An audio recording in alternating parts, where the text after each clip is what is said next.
Listen, Maelstrom's got this Ripper doc. Thing is, they're keeping her against her will, forcing her to work. Could you go grab her from those psychos? Her brother would be grateful. He's attached.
Come on out! We can be friends!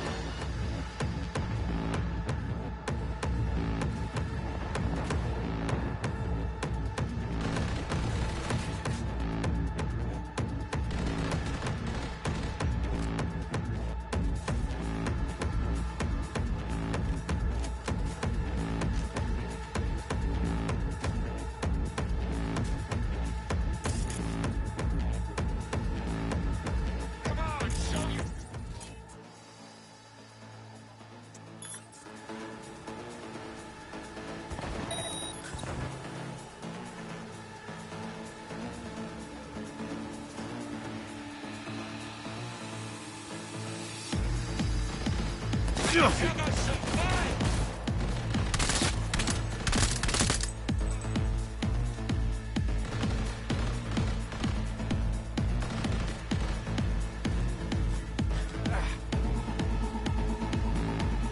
Come on, join the party! Highly welcome! That makes sense!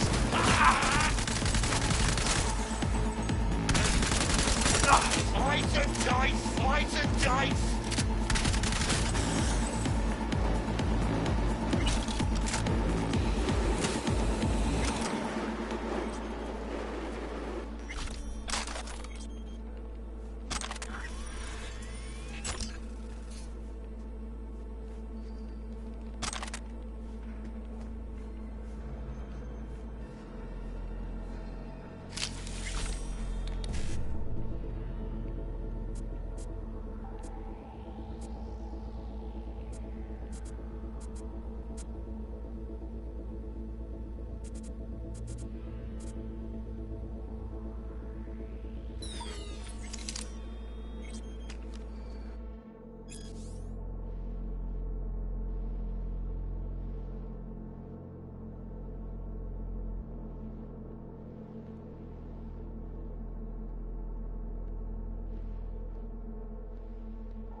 Don't shoot! I'm a doctor. I'm not part of the gang.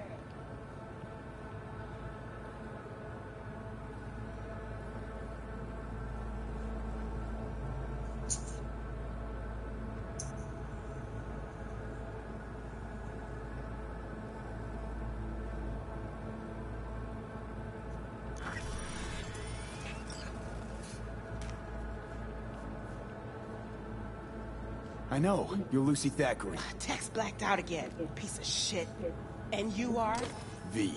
Your brother sent me to get you out of here. Birdie? Okay, just a moment. What's with him? They shot him. Almost got him sorted out, but the bleeding started again. Look, we don't have time for this. Tech they've got in here belongs in a scrapyard. We got a Delta now. Since you're still here, run a scan on him. Pressure's falling. Same with the temperature. He's going into shock. I'll try to stem the bleeding. You, give him a unit of synth blood. Come on! It's on the table. First from the left.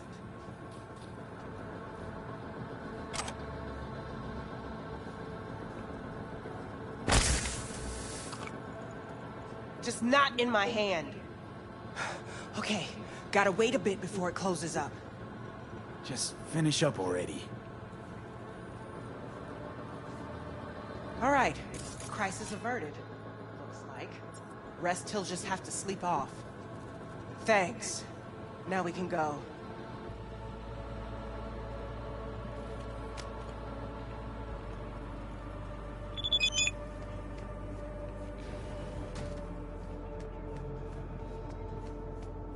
Keep close to me, head down. Come on, just a little farther. You ride, get in.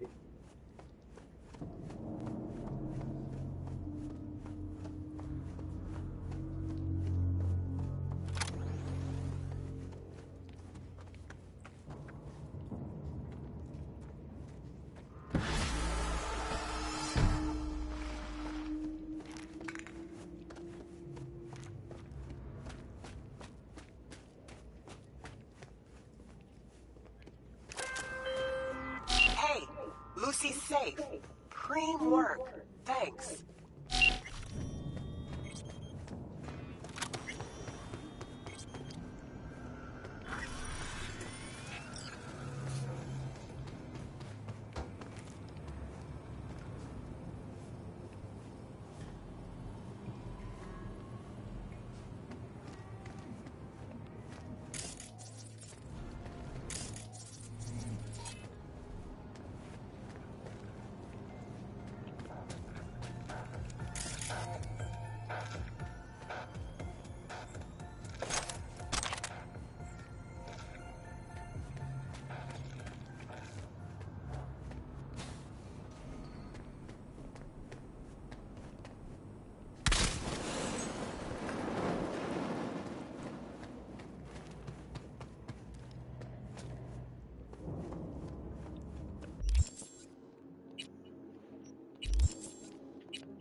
What are you doing?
Get to a Ripper, man. I'll pay you. All right. Great. Why are we standing here? To the car now.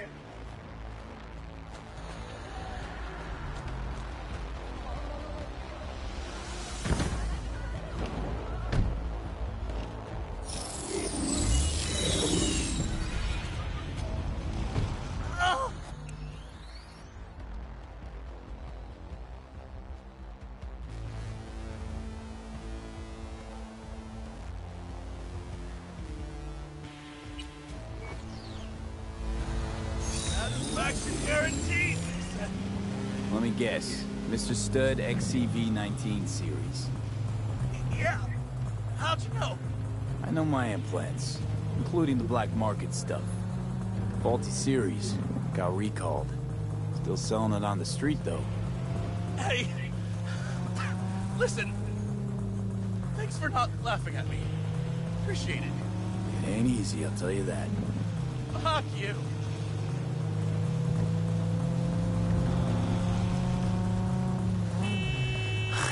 Just our luck. Go! Just go mow him down! Chill, Chum. Be gone in a sec. Chill? You tell me to chill? It burns! Fuck, it burns! Chill. Doing what I can. What I said to my output. She didn't like that too much.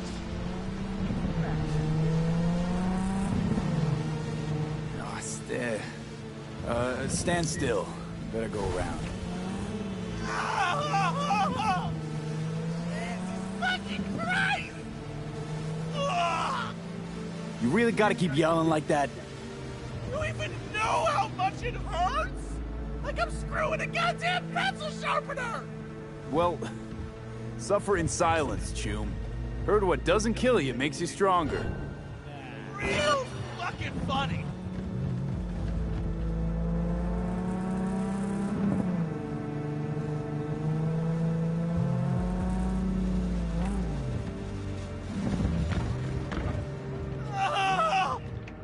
Okay, we're... Hey, you after?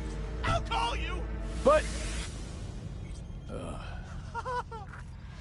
Burns like a motherfucking...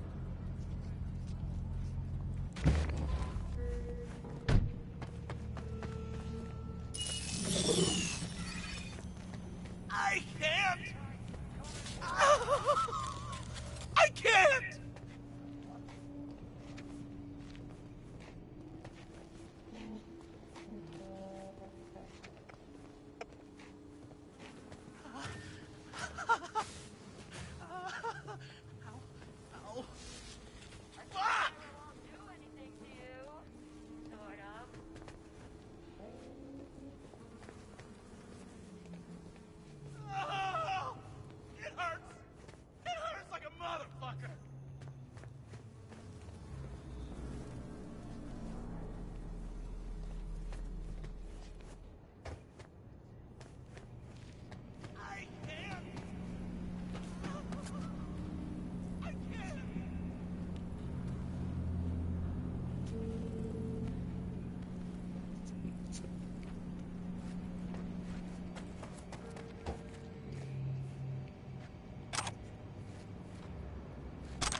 Water.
Oh, wow.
What happened? Your implants, they look half done. Done or not done, it is of no importance. A bhikkhu does not defile his body through and yet, Hold on. not just me. Make... Milk. Yeah.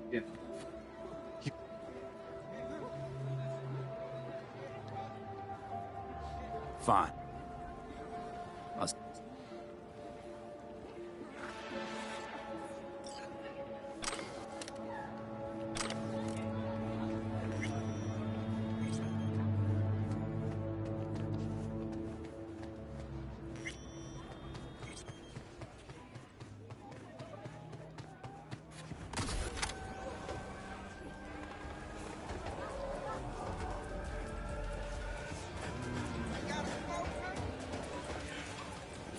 I'd like to see what you can do for me.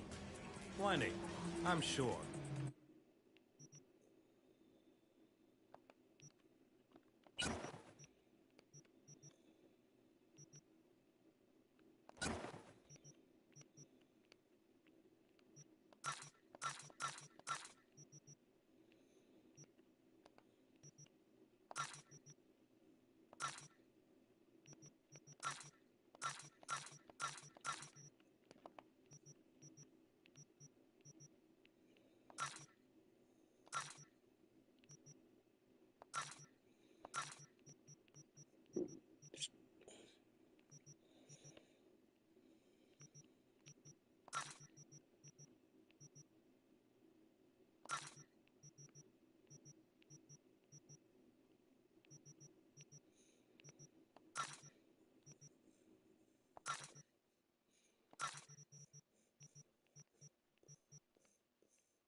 You wouldn't happen to be medically...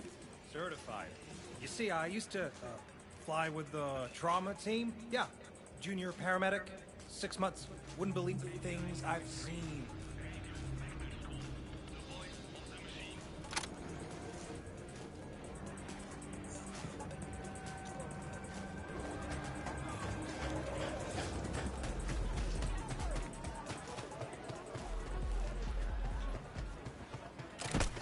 Can you just leave? I'd like to buy some... So buy some.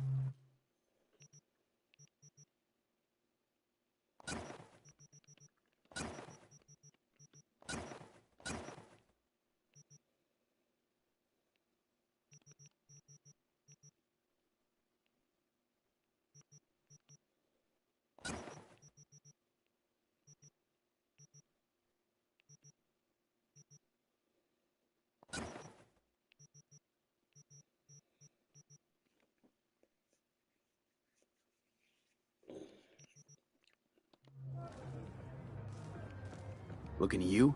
Can't help thinking retail just ain't your hobby. You wanna buy? And your calling.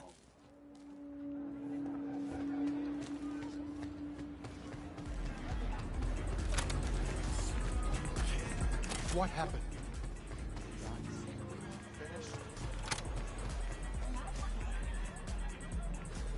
Okay, I'm back. Talk. Let's not draw this out. What happened? Did you find my brother? Didn't get a chance yet. Everything takes time.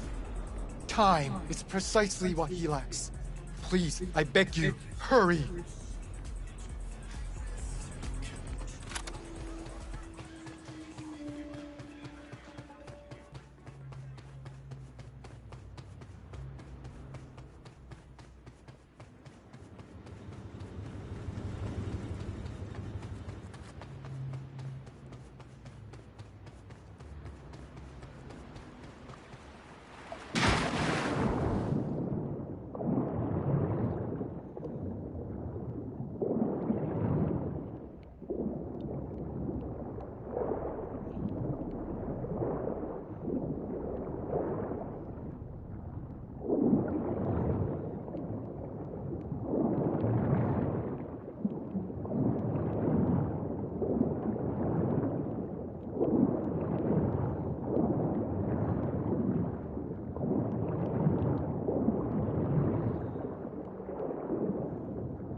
Chubes, listen!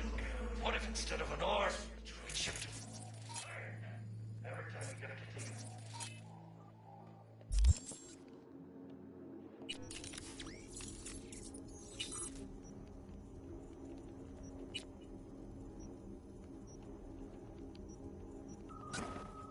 Pissed heat.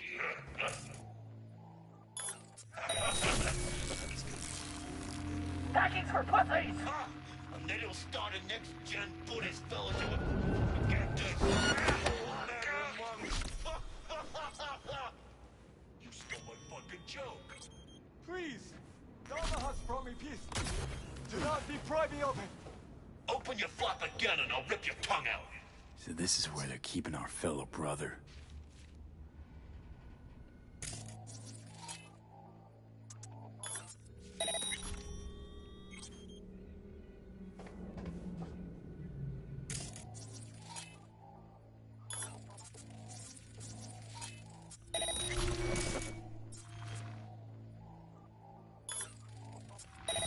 Why? What the fuck is that?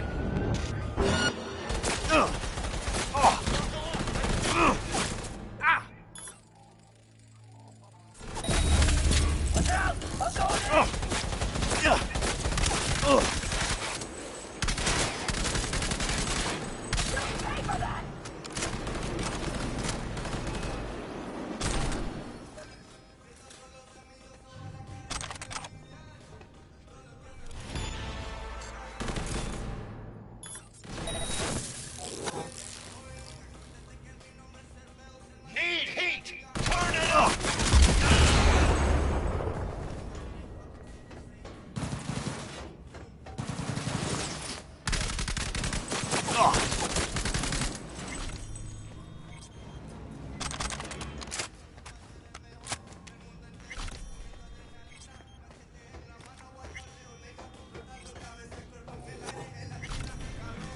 Do not do this! Incantations against my police. Please! I do not want them. Calm down. It's over now. I'm not with them. So, what are you doing here? What happened?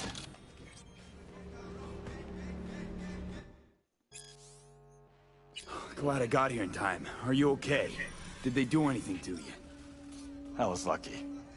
They could not decide which implant would be funnier. Cyberpunk One. Thank was what? Thank you for one.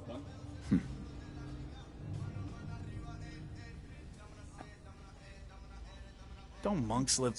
Used. Yeah, so I There's no need for pay for. was. I leave.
What happened?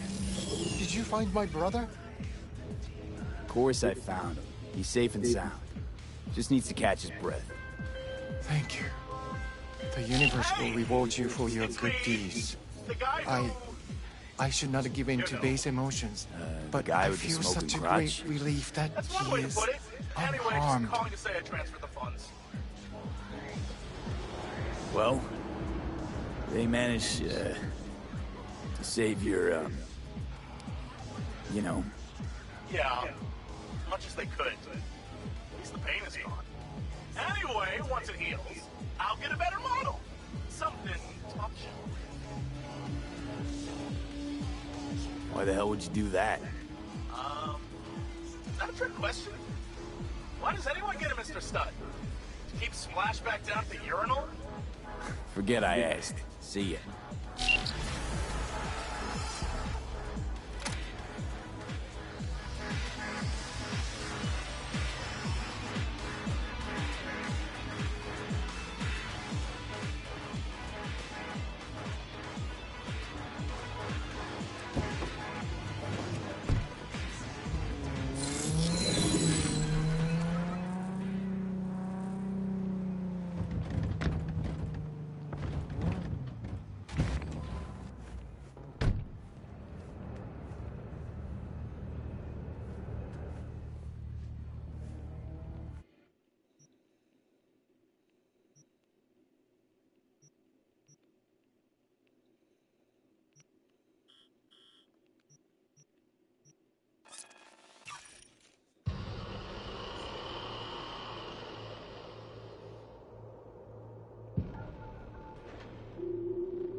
Got a friend in need. Wants to snatch back an eye he lost playing cards. An implant, I mean. Should be some easy breezy eds. You in? Catch the deets attached.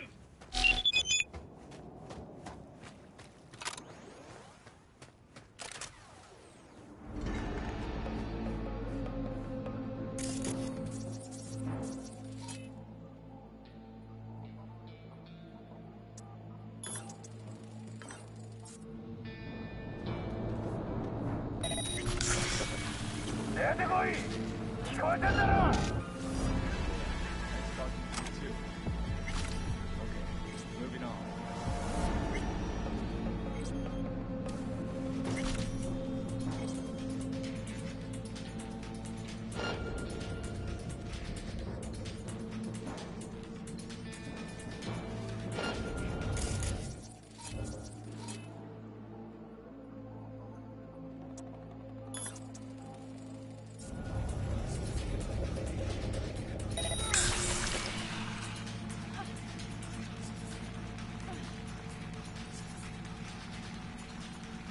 He's here. I can feel him.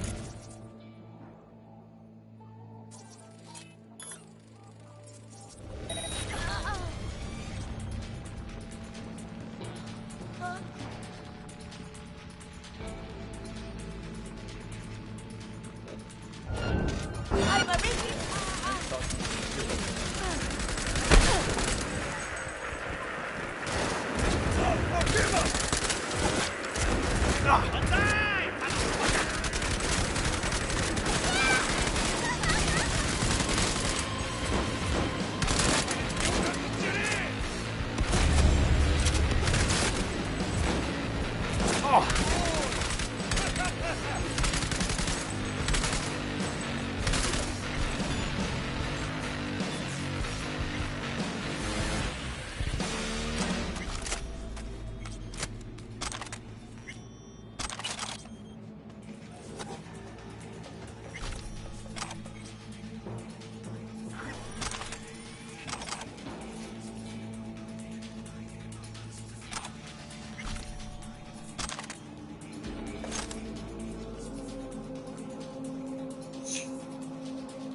All three.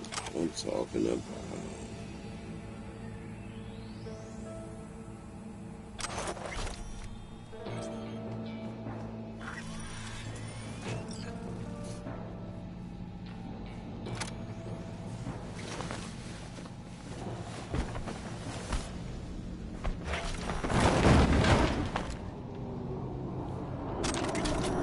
Anyway, lady.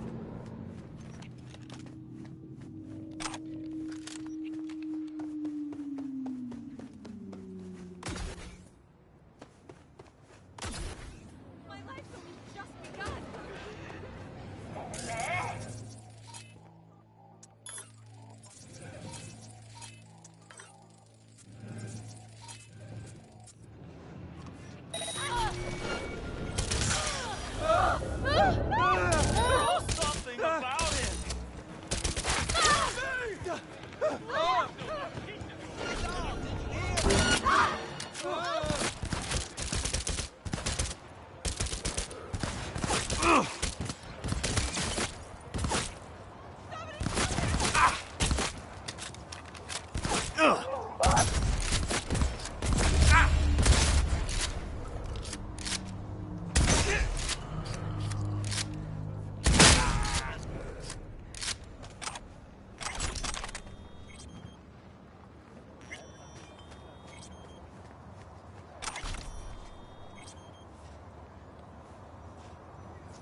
Jacob got his eye back, so I'm closing this gig.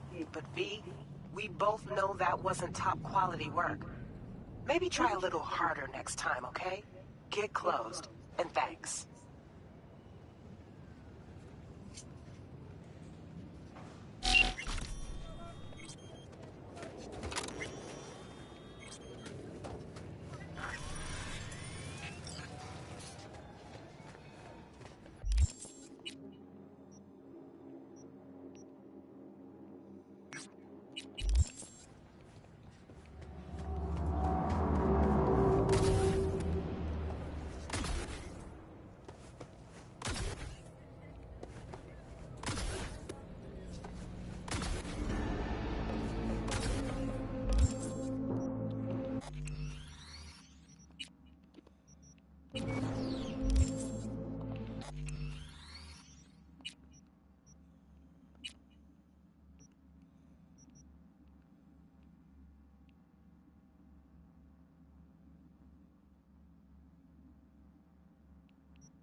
Yo, Mr. V. A pleasure. Dexter Deshawn in the flesh. Ample indeed. Let's roll. Mind if I ask you something right off the bangle? Would you rather live in peace as Mr. Nobody, die ripe, old, and smelling slightly of urine, or go down for all times in a blaze of glory, smelling near like posies, without seeing your 30th?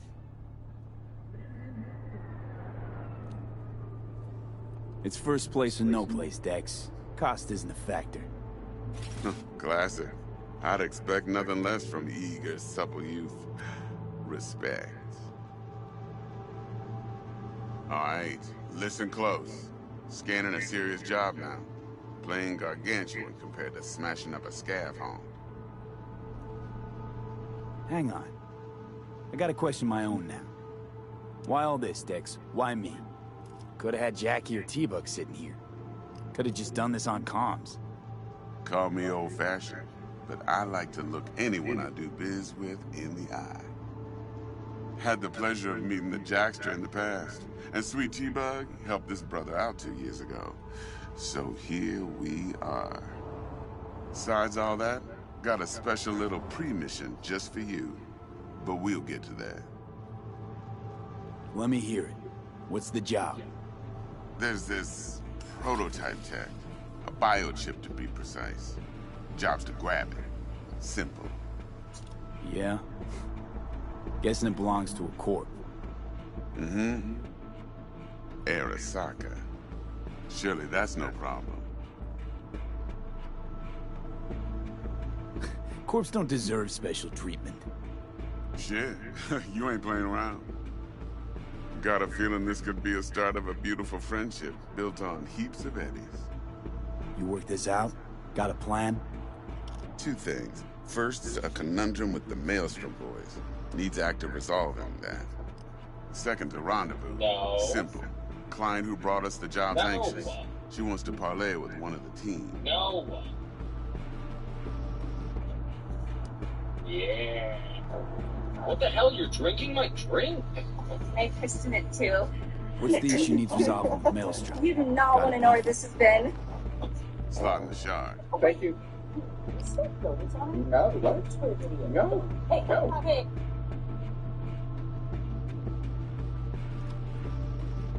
Thank you.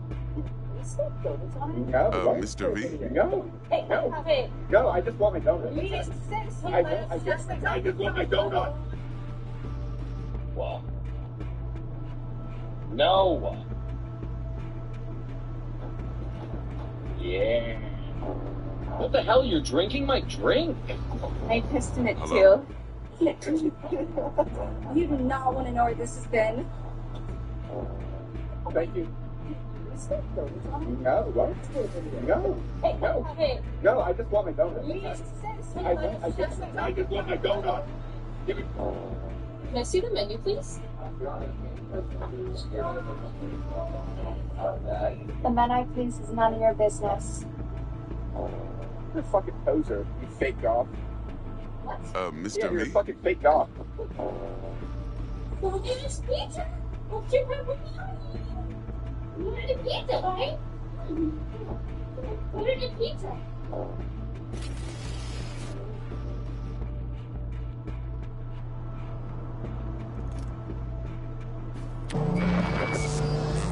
Got a classic tale for you. Psycho gang doing his thing 2 weeks back. Jumped a Militech convoy. Got away with the gear. Corp don't even know Maelstrom's involved. It just got massive details on the cancelled second Convoy was DLC for carrying a Cyberpunk flathead, 2077, a little and it sounds combat like bot, a literally prototype. everything the community Then I has been need begging you for to is from hide day the one. military. CD Projekt Red actually had a whole other massive We don't get expansion that lined bot, up right we behind don't get Phantom no Liberty. socket chip. The creative director We for the sure as upcoming hell don't Cyberpunk get no sequel, happily Igor ever after. Stravinsky, just dropped Don't some get excited. absolute bombs online It's a about single-use what they were story. cooking up and why they I ultimately flat out didn't purchased deploy. the damn Fans have thing been from searching for Maelstrom. answers for years on Problem this. is, I Phantom did so Liberty is from a widely gent went by considered the one of name the of best Brick. expansions in gaming history. I Finding say out they had when, another one because in the Brick chamber was and bleeding. decided to 3 scrap it days is a after we'd tough pill sealed to our swallow for a deal, lot of his people. friend and But when gang you mate hear one what the Simon actual Randall, concept aka was and Royce, why they decided to plain walk away dropped his from it, ass. it actually makes total Royce sense. is in charge Fans straight now, up asked and I Igor got no online way if of this knowing if he canceled aims secondary to entry honor would his have actually predecessor's cost word. them publicity. Maybe the To very add to this question to shit, throw at the one developer. Meredith Stout Fandom of Unity Militech has completely developed an overhauled the base interest in game. said It gave us an convo. entirely new gameplay equipment of Night City. It brought in huge star power. Igor didn't dodge the question at all. He Corpo compared the agent, whole what's situation your to a plan, television show. He asked if the next Hell if season I of your know. favorite Been series is skidding around always town guaranteed to asking be after the better or convoy as worse if than her the life current one. depended on He finding basically it. admitted that The it one depends lead on a she's million got different zip-tied things in her behind the trunk. scenes. Making Sounds games like is she was entirely waiting on the chaotic. You can transport. have the absolute Got best stood up. concept in the world written on a Monochrome whiteboard, in the but back's probably executing gonna it in shoot the engine suspect. is a whole different Got beast. nothing He knows from the him or community on him, expectations were so she's keeping astronomical him after just they in knocked it case. out of the park with the first She needs expansion. to find the Things got stolen really gear before her interesting when the bosses learn she community fucked started up. pressing him on the actual Well, Mr. story B, details. that is some Somebody asked impressive if the team was deduction. planning a Songbird Naturally, romance use in the that second intel as you DLC. please. If you played through the recent Preferably well. expansion, you know Of Songbird course, is to do easily so, one you'll of the need most that complex frazzle and cat's tragic info. characters in the entire Sending it franchise. now. People are heavily invested in her fate. Igor responded with a very specific, thing? very telling line. He Why'd she said need to they meet? tried to never tread the same Woman's path name's Evelyn twice. Parker. That right there is a Vetting her massive wasn't statement. easy. It tells Put us the they word were out I not was going to looking just for any recycle kind of the spy intel. thriller vibe or lean on the Right, exact same and? characters we just spent Some 40 brothers hours from with. They Pacifica wanted to got deliver back to something me. entirely new. Told me to So stop what was that looking. new thing End of going to be? convo. The moon. We have to talk about the moon because Anyway, it is the our biggest little open client secret insisted in the on meeting Cyberpunk someone with community. skin in the game. Since the game launched You know, back in who'll be 2020, there the for it rumors all. about a lunar expansion have never stopped. You see hints of Yours it truly will everywhere be you walk remote. in Night City. T-Bug ain't There no are people massive person, billboards and advertising Jack is only lunar good at tours. some You things. look up at the sky I know and see you the know what I colony mean. lights, and if you watch the Pretty much Cyberpunk legit. Edrunners anime, you know the moon is the ultimate endgame dream for Think I game got developers. everything. It is baked deeply into Well, the that's just DNA music of to this my entire ear. universe. Stage miners even Quiet dug into light? the game files a long Later. time ago and found actual evidence that a moon location was actively being prototyped by the developer. When that anime dropped, it literally brought the game back to the head. The software electronics absolutely skyrocketed because everybody wanted to do better. Jackster, talk to Dex. Imagine the multiple of making Gordito's a the big exact deal. same moon colony. The fan service alone would have broke the beat. But CDPR knew that tying a massive gameplay expansion Guy certainly knows how to protect his biz. Wants to put us on a few small kings. Prep work, I guess. Before lining us up a big job. There's this combat bot, military prototype, Maelstrom Klepton. Then Dex paid to take it off their hands just before the Gangoons had a switch up in management. Right, heard about that. Royce versus Brick. Hostile takeover. That sums it up. Dex wants us talking to Royce. Gave the deets of some Militech agent too, but I don't know how much help she stands to be. The community hype was very real. Knowing it was actually on the drawing board before getting the X definitely hurt. You don't sound thrilled. Royce, what do you know about him? He's fucking whack, something special. Junkie snort junk. Royce snorts crow. This is exactly why the cancellation is actually Then there's the other thing. Gotta meet the client who put the job on the table. Evelyn Parker. You? While we are What's talking Dex about gonna do? potential low gravity Ride around in his limo, chat chicks up on the hollow? Parker wants to meet someone on the crew. Dex gave me the nod. He must know what he's doing. So, how you want to play this? Maelstrom or Parker? What's first? Parker. I gotta see her first. See what she's like, what she's after. In that case, I'll hit the Whole Foods with windows to the A ground. massive high-tech corporate resort floating in space, Hasta which is luego. all going down a turn. Keep talking about potential low-gravity combat mechanics. Entirely new sets of cyberware specifically designed for zero-G environments. It would have been completely out of left field, wildly ambitious, and just absolutely insane to play. People were ready to throw their wallets at the screen for an experience like that. The community hype was very real. Knowing it was actually on the drawing board before getting the X definitely hurts. You can almost picture walking through a neon-lit casino on the gaming surface, dealing with awkward corporate fixers. Why kill it? Why throw away something that sounds like a guaranteed everything? This is exactly why the cancellation is actually heaven. I know it sounds crazy to say that, but hear me out. CD Projekt Red could have very easily milked this franchise for every single dollar. They could have slapped together a good DLC, reused a bunch of old assets, charged everybody $40, and we all would have bought it without thinking twice. But they looked at the massive success they achieved with Phantom Liberty and realized they did not want to just capitalize on the hype for no real reason. If the new content didn't significantly push the medium forward or offer something totally groundbreaking, they simply weren't going to do it. That takes a level of serious discipline you rarely see in the industry right now. We see so many studios squeeze every last drop out of a successful game until the fans are completely exhausted and sick of the IP. Looking for a change. And made the hard Come call. on, then. Time to tinker. Why kill it? Why Saxby on the drawing board before getting the axe? Definitely hurts. You can almost picture walking through a neon-lit casino on the lunar surface, dealing with awkward corporate fixers. Why kill it? Why throw away something that sounds like a guaranteed massive hit? This is exactly why the cancellation is actually a match made in heaven. I know it sounds crazy to say that, but hear me out. CD Projekt Red could have very easily milked this franchise for every single dollar. They could have slapped together a Moon DLC, reused a bunch of old assets, charged everybody $40, and we all would have bought it without thinking twice. But they looked at the massive success they achieved with Phantom Liberty and realized they did not want to just capitalize on the hype for no real reason. If the new content didn't significantly push the medium forward or offer something totally groundbreaking, they simply weren't going to do it. That takes a level of serious discipline you rarely see in the industry right now. We see so many studios squeeze every last drop out of a successful game until the fans are completely exhausted and sick of the IP. CDPR stepped back and made the hard call. They decided to take all those resources, all those brilliant ideas, and pour everything straight into the full-blown sequel. Right now, the entire focus over there is on Project Orion. That is the internal codename for the next Cyberpunk game. It is currently in the early stages of pre-production. They are building a brand new foundation from the ground up to make sure it runs flawlessly. They are officially moving away from their old proprietary engine and building the future of the franchise on Unreal Engine 5. They spent over a decade building their own tech with Red Engine, and abandoning all that hard work is a massive deal. But it is exactly what they needed to do to future-proof this franchise. Unreal Engine 5 is going to allow them to build a denser, more vertical Night City without the nightmare of spaghetti code breaking every time you pull out the weapon. It gives the developers a chance to breathe and actually focus on the crazy gameplay mechanics instead of constantly fighting their own software. We all remember exactly how the launch of Cyberpunk 2077 went down. It was a disaster. We can be completely honest about it. The performance was rough, the bugs were everywhere, and the community backlash was huge. They spent years grinding to fix it and earn our trust back. They know they absolutely cannot screw up the launch of Project Orion under any circumstances. The stakes are just way too high this time around. They have to come out of the gate swinging on day one. Dividing their development teams to make another massive DLC for an older engine just didn't make sense for the long-term health of the studio.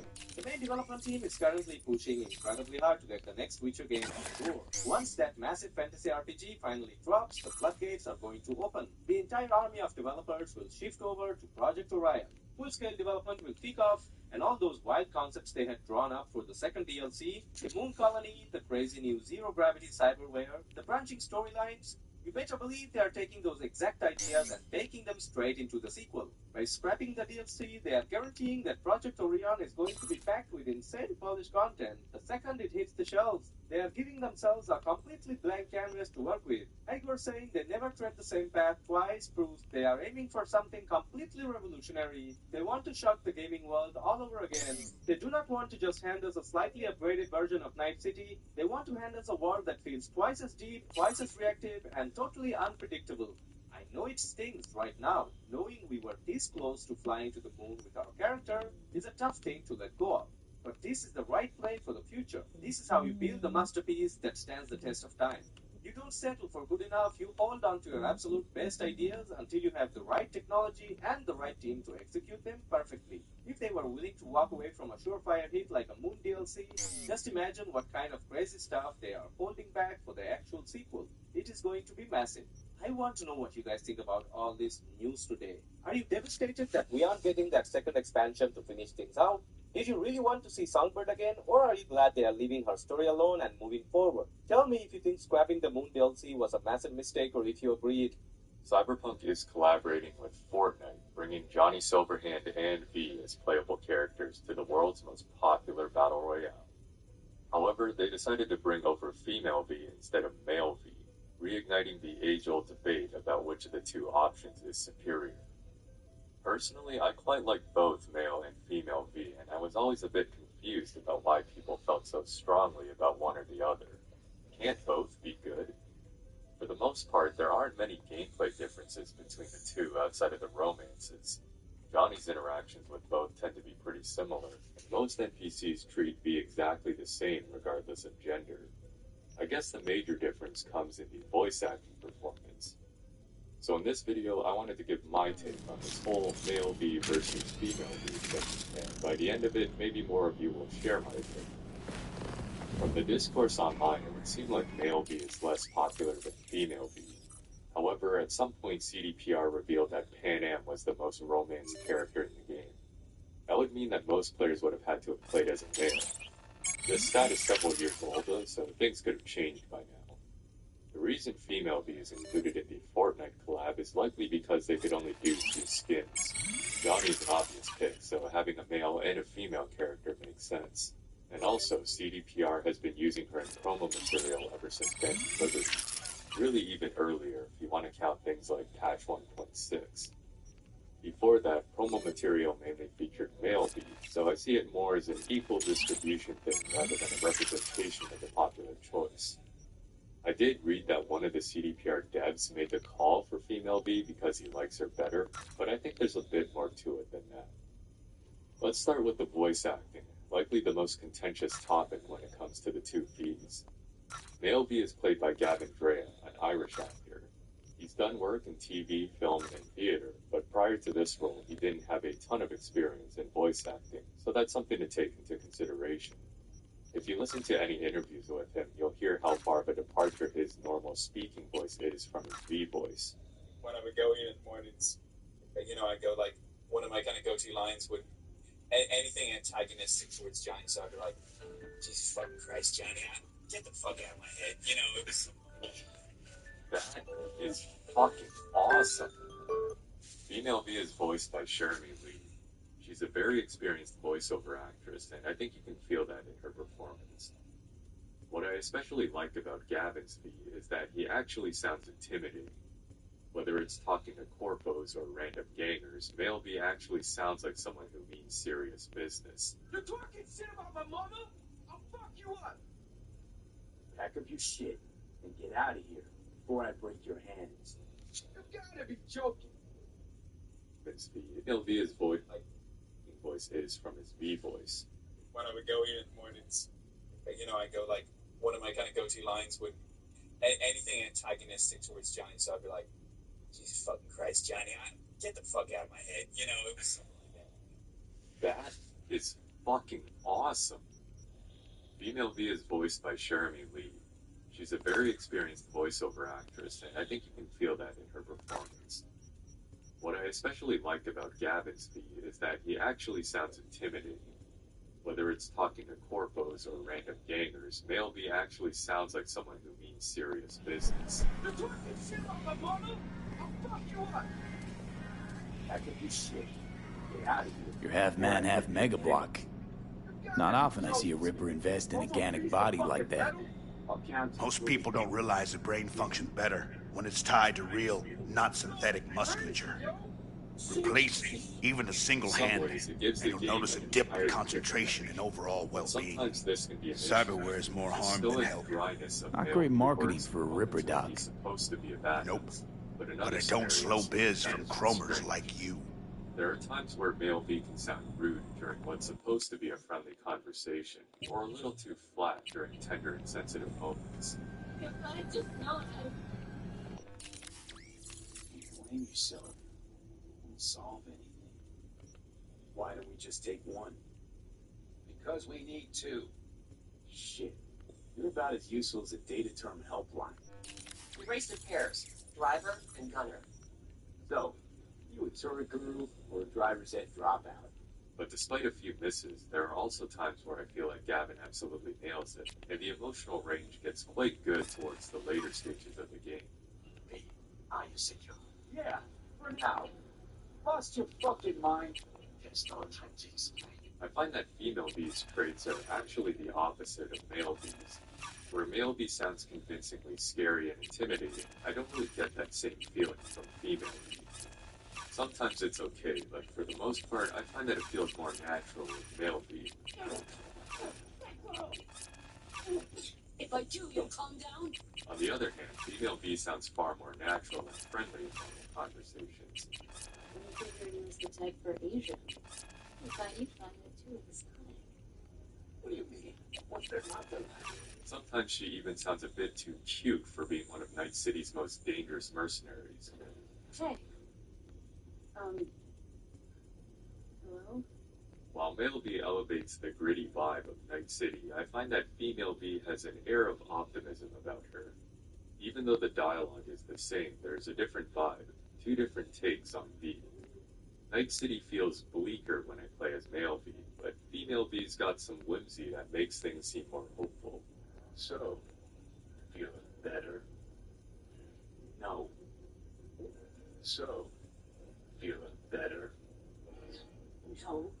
I thought Jeremy really showed her experience with the emotional scenes, which I found consistently well performed. Steve, the are released. Sid, defend yourself. You're not even trying. You know, you taught me the way it goes sometimes. And I vastly prefer the way Jeremy delivered the sarcastic lines. Johnny Silverhand asking me to get up from the bar. Something new every day. She had more of a jokey tone, whereas Male V sometimes sounded more disrespectful and matter-of-fact. Tell it to your therapist. Interested? Or are you going to tell me to eat your shorts too? Tell it to your therapist. Calling about your ride and the merch you got. Interested? Or are you going to tell me to eat your shorts too? You expect every transfer to go. What? Like 20 questions? Answer me. That shit will be smart.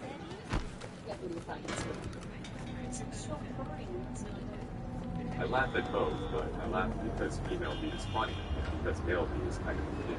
I don't fucking believe this. You're bullshitting me. Right, because I like to bullshit badges in my spare time. 이광도? 그래. 근데 다들 날 치타라고 불러. 내가 또 치가 참 썩나 빠르거든. Nobody calls you that. Some people may not like the accent or style employed by Gavin, but I think it's awesome, and if I could talk like that, I'd be busting it out all the time. While he pulls off the accent pretty well, I think it unfortunately causes him to trip up on some words. You serious? Dump the safety mechanisms, switch down the emergency power. I also find Male V's voice a bit out of character for a 23-year-old. This is more of a lore problem than an issue with Gavin's acting. Originally, V was 27 years old, but in Patch 2.0, they changed that to make V 23 years old. You can see this in the character creator, and apparently this is what V's age was supposed to be all along.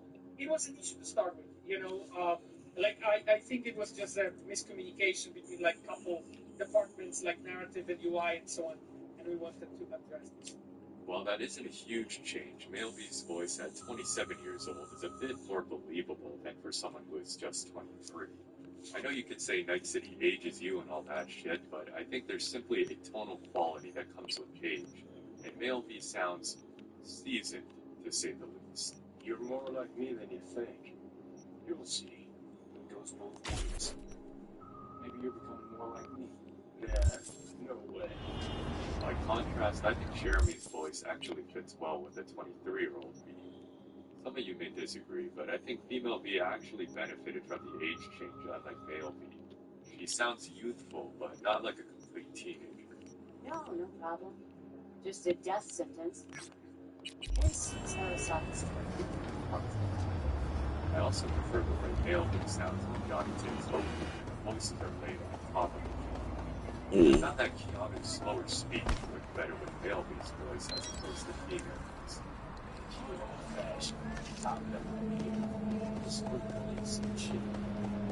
Silverhead special. Why else is it more than that?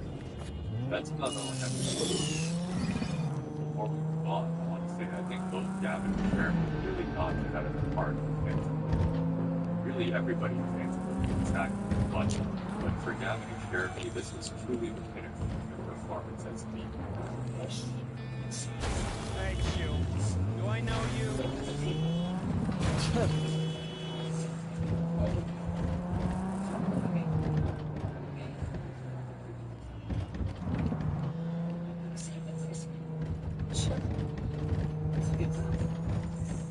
Romances are one of the only gameplay differences between the two Vs, and with only 4 options, it's not much to write home about anything. In some RPGs, like Baldur's Gate 3, you can romance all companions regardless of your player's gender. But in this game, companions have their preferences and aren't afraid to let them know. I think male B wins out by having Hannah and Harry as opposed to Judy and Griffin. I don't want to argue too hard here, since this is also the preference, but to be frank, I just think the final River mission comes way too soon in the relationship compared to the other communities. It just feels like it escalates. I know where I'm gonna strike before I do it. The time spent with River Here is for a fight. heinous crimes. Which one of you is my guy? Me! Wasn't expecting a tag team, but whatever, I guess. So, who do I got first? Considered it precious bonding time. There's no way to turn River down until you're at the top of the tower. Even his sister and her kids try to guilt you into romancing him if you're a female. No.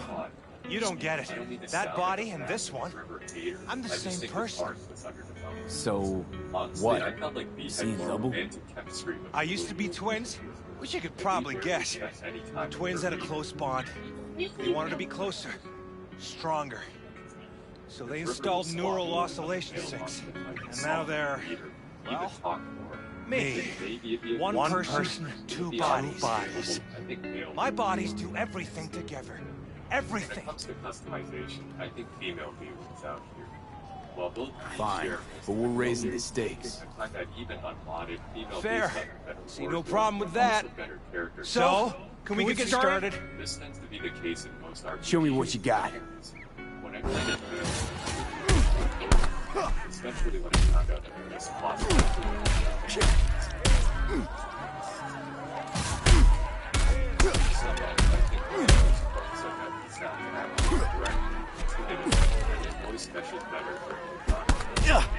This bonus also gives the game Stop! Stop! I give up! The romance options and Carrie are better than you. And you? Had enough like your brother, or hungry for more? That ain't my brother! That's me! Jesus, what's so hard to understand? Here, your winnings. Her voice gives the game a bit more of an optimistic vibe. I prefer her emotional delivery a bit too, but the voice is fitting of the 23. I also think female B is better customization. The cons are that I don't have voice that intimidating. Don't worry, there's always the next fight. Stop talking to yourself! Neither are perfect, but both have their strengths, and whatever you gravitate towards will Listen, depend on what aspect. out of curiosity, you guys can read each other's thoughts. No. Same person, same thoughts. If that weren't the case, I'd be on schizoid meds. Incredible. Well, it's good to see you transition from circus ring to boxing ring. Give me a break. I think both VAs did a good job. Hey, sure the Ripper didn't swap anything else out? Felt like I was fighting against 4 left hands. Fuck you! But even if we don't, I think Gavin and Sheriff will be very proud of the work they did in Cyberpunk 77. Now I know all of you must have your own thoughts and opinions, so feel free to share them in the comments below. That does it for this video. Thanks for watching. Strength is a funny thing. Classically, it almost always has positive connotations. It's been a trait of heroes and saviors for as long as humanity has gathered around the campfire.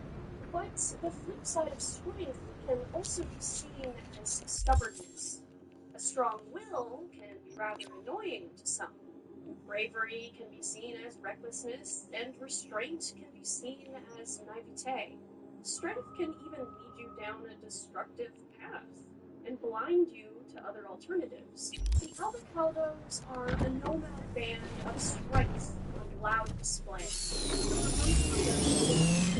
Young merchants free out of the family gathering, these nomads are not afraid to argue what they believe. what's right, as well as to put their money where their mouth is. But there is one among them who, despite displaying the greatest strength of will of all, wants behind her own fate. It's a struggle for her to rein in, to temper her steel and to wrestle her fears, to ultimately open her heart in order to fully hone her resolve. A resolve that, for a clan on the edge, is the only thing that can hold it back from the brink.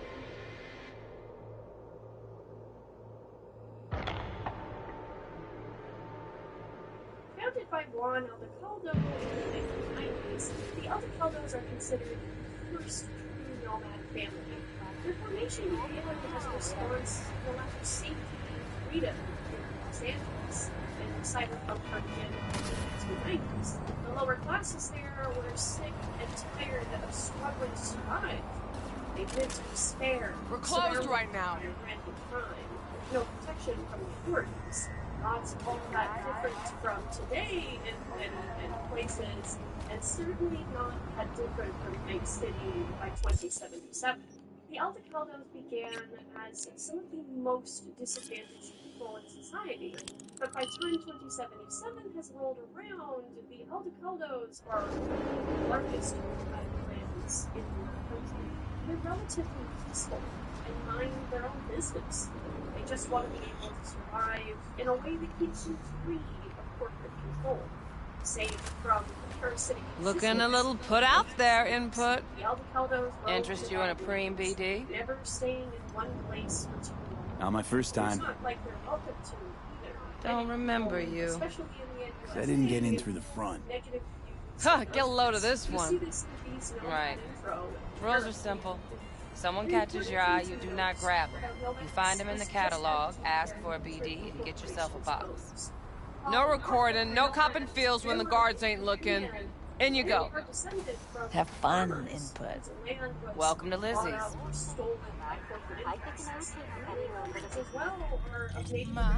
What a sweet and this includes Pan.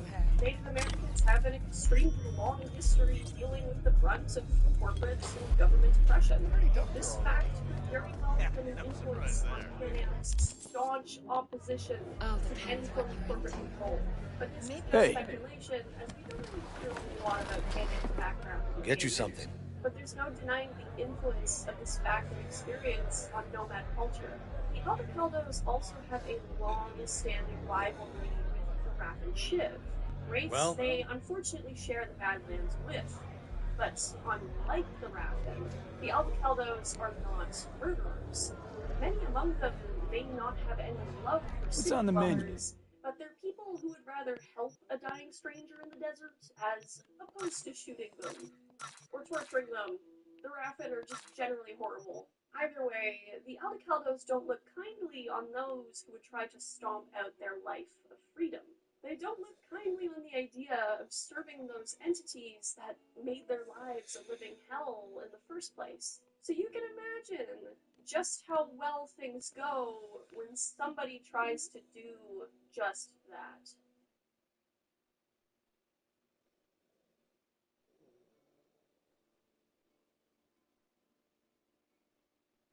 Palmer was an Aldecaldo from childhood. We don't know anything about her parents or if she was born into the clan, but she was pretty much raised by many of the members. Like all kids of the Aldecaldos, Pan Am was able to grow up in relative safety, experiencing a freedom that most kids in Night City could never imagine. This no doubt has lent to the development of her extremely independent spirit. The open roads and sands of the Badlands were Pan Am's first friend, though of course she had other friends too. One notable incident from her childhood actually involved her best friend at the time being kidnapped by Raffen, only to be rescued just in time by fellow Aldecaldo Cassidy Ryder. After this point, Pan Am looked up to Cassidy. More cut and dry methods of doing the right thing, no pun intended, rubbed off on her. But Pan Am also looked up to fellow Aldecaldo Saul Wright, the leader of Pan Am's family by 2077. Pan Am grew up hearing all the stories of Saul's adventures and all his exploits in his youth, and she wanted to grow up to be like him. In Saul, Pan Am saw a brighter future for her people. Again, no pun intended.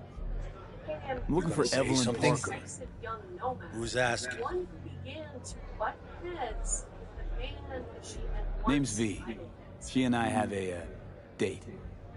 Well, V, it's a pleasure. I'm Mateo. Uh-huh. So, Saul Evelyn? Wright has some Club's big. Gonna have to look around. unconventional Can't do it for you. ideas about It's all right, the direction Mateo. the Alcaldos Just waiting should for this go. one. Saul is politically minded. Far in the future. Despite his more bustling appearance, Saul Evelyn Parker. names. And in a way, I knew it was you as soon as you walked in. Survived leading up to 2077. The clan was struggling by the time he took the leadership reins, and he knew he had plans. Well, what do you think? Saul had a different, more cautious mindset than many other members of his clan.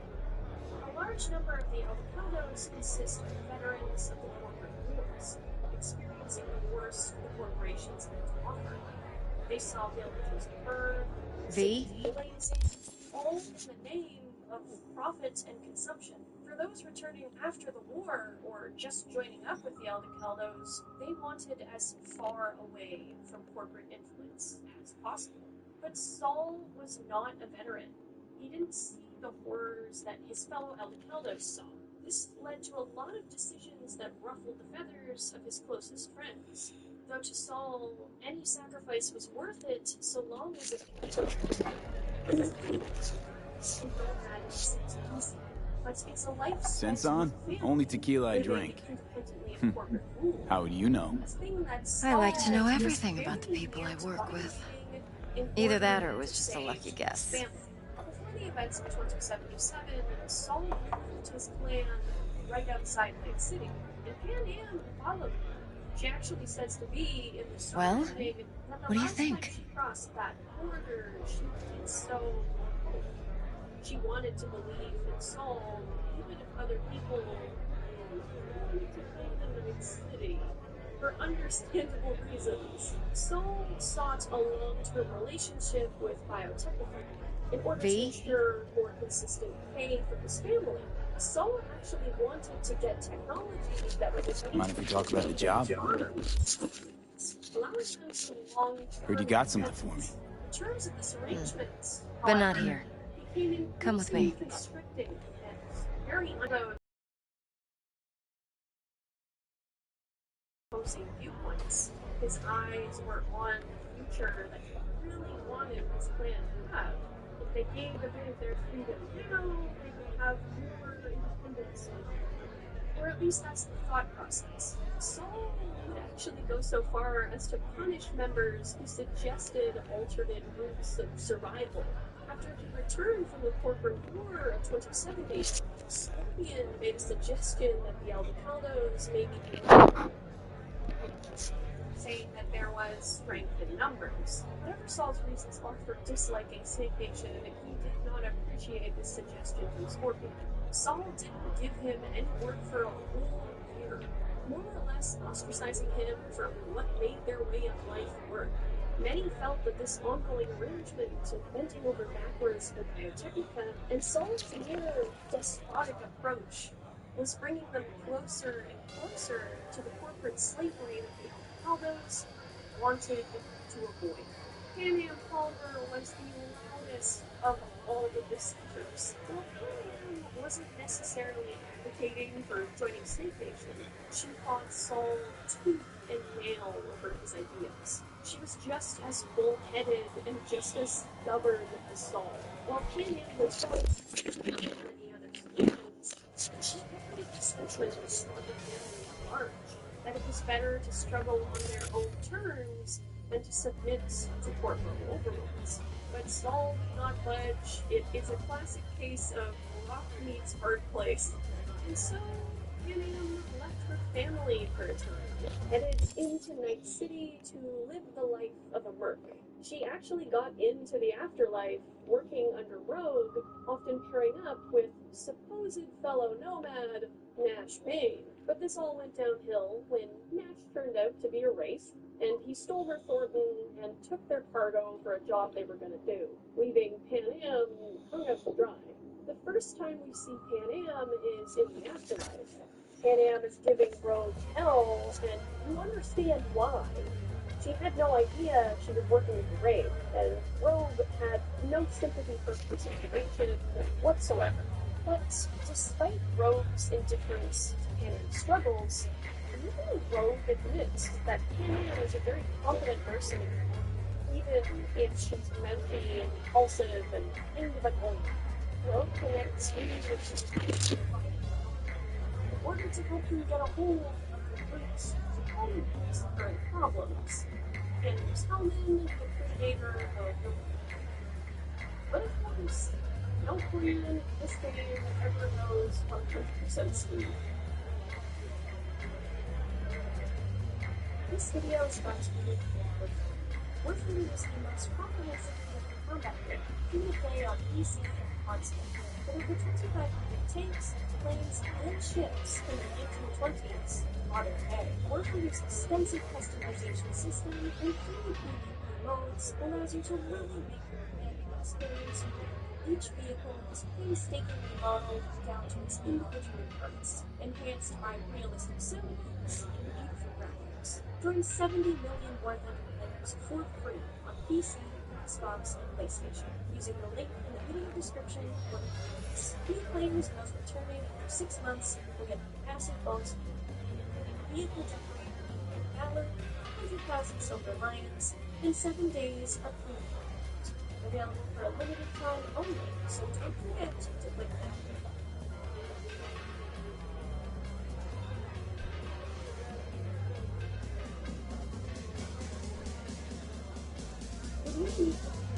She's working on a junky car that she out to replace her stolen wheels. And you can tell, almost immediately, that Night City is beyond the place for her. Sam is frustrated with Rogue, with Palmer, with the living bankrupt ways of the city. No matter how those is a far drive in the night. It's a street game of tempo used to. His experience in the city has been renewed and playing back her family with other frustration.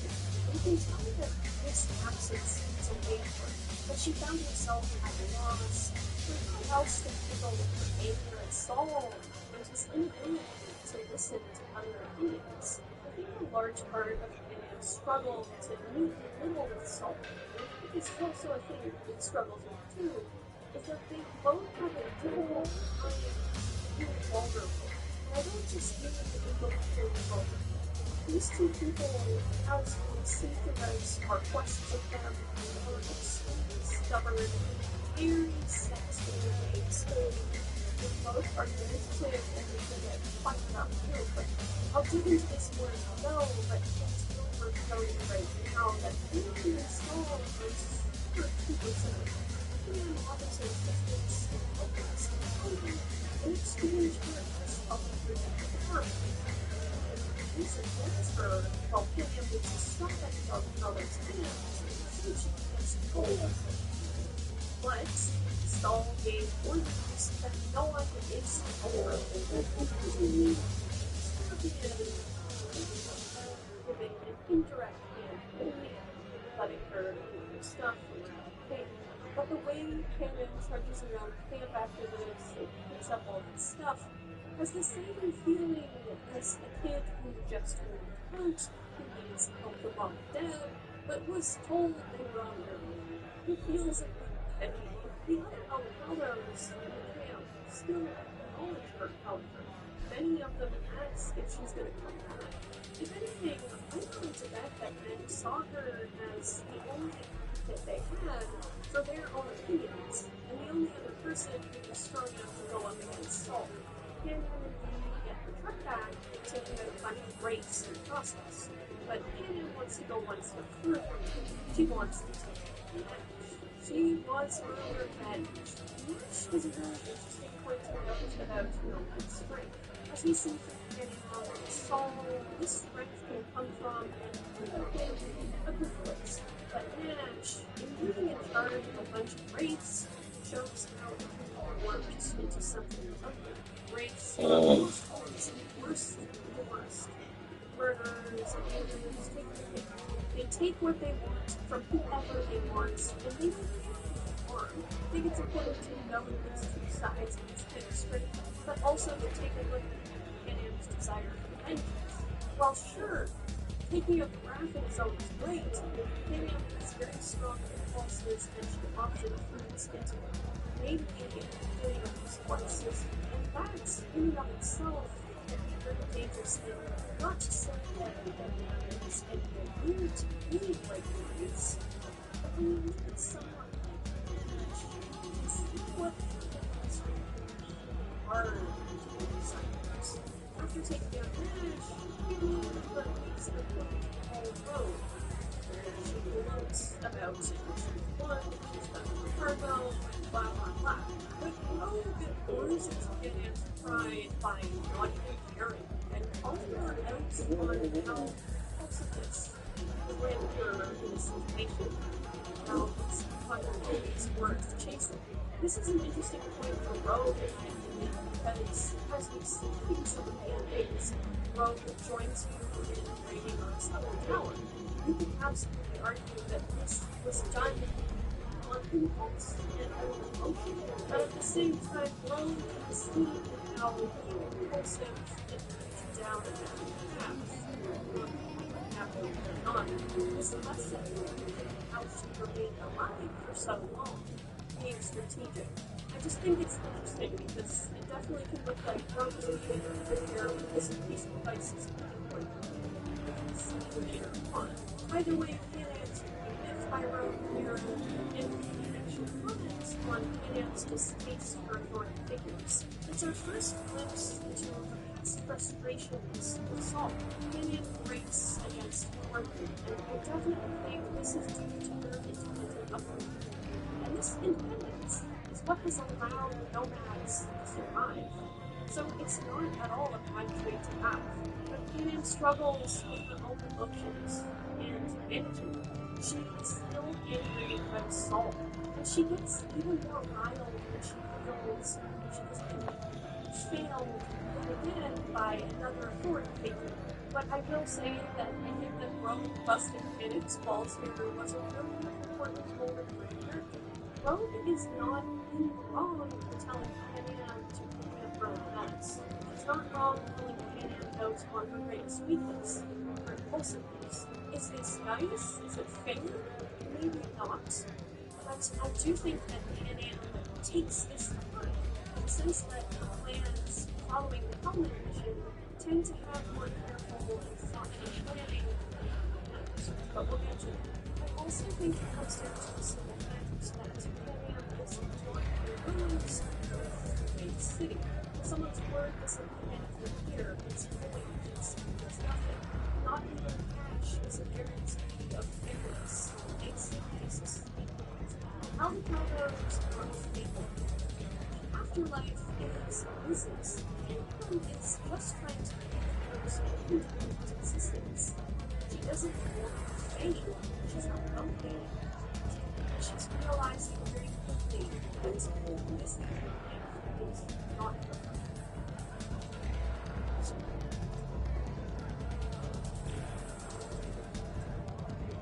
Canan helps us get always crazy plan actually manages to work, even if it requires some slight improvisation. Canan is quick on the fly, and she's very clever. She can adapt in a flash, and it is awesome to see. But Canan didn't account for the fellow avocados and fruits, which swerved only to check out the cash. She didn't expect her arms to fail due to the rusty steps of her own formula, rendering her unable to win people aboard provide crash sites to things save despite being injured. Canan fights first to save Mitch, though Canan was devastated to find out about the lost Scorpion and blames herself for the deaths of family members, though Mitch, the only survivor, does not understand. This is the first moment we get to see the rare existence of Albert. Mitch's first concern is with Ma'am and her injury, and making sure that she's okay when he's almost been kidnapped and shot. And I also can't help but wonder where Ma'am remembers her capacity in the grave in the nick of time to save her best friend all those years ago, when compared to her own failure to do so now. You can see Pan harboring some deep self-doubt here, and there's some conflicting questions going through her head. Pan, despite her grief and her injuries, joins us in getting Calder back and taking out King Tao in revenge for her father. In fact, even if they ditch Pan and don't even help her at the AV, she still shows up at the gas station where we find Helmet, with all the Alcaldos having rescued Mitch herself. Because for Pan her word means something. Loyalty means everything. We first meet Saul here, and Saul scolds Pan for her role in Scorpion's death. While V and Mitch defend her, Saul makes it clear that an Alcaldo is always responsible for their own actions. Pan feels hopeless and lost, especially when Saul threatens casting her out completely, though Mitch does reveal that it's Florida's fault. It's Mitch who tells us that Saul was the one who allowed him to rescue the man.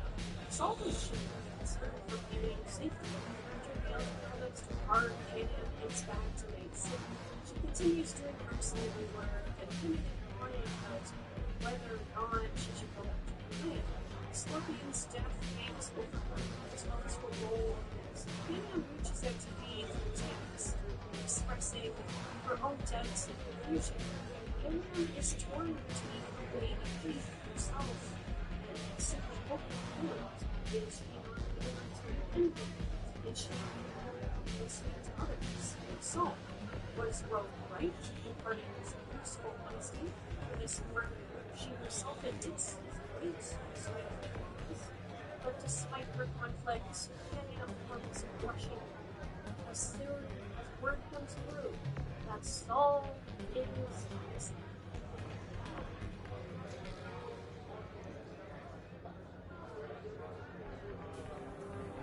The Alcaldos have lost their leader, and nobody is really sure on how to handle the situation. Saul's been taken in with rapid, and the Alcaldos, for one thing, can't afford conflict. They can't leave their fight unattended, as they've already lost a lot of numbers due to the raids. And so, Pan, with police help, which is thrown, manages to free Saul from clutches and Pan doesn't care about limits or dangers. Pan knows that Saul waits to involve her. And so Pan would absolutely goes 20% to save Saul. After Saul's rescue, they pull up the farmers. With the sandstorm making inside, Pan and Saul bicker like family. They still struggle to agree about Pan's future. That's when Saul says he's going to bed. Sasses him with the sasses her. Saul makes them comfortable and to make clever mark about their moves. Even if there's some trouble in the Alcaldo leadership structure, it's still sort of like that semi-toxic yet loving family structure.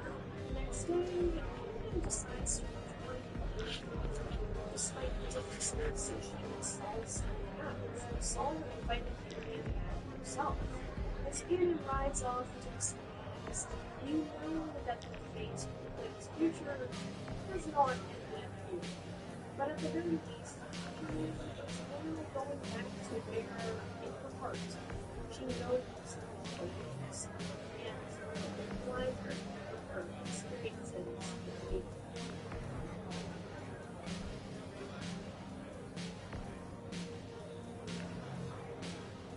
As expected, as new ideas Pan spends enough time around the Corpo Netrunner in the city to know that the manager stays far from corporate missions as possible.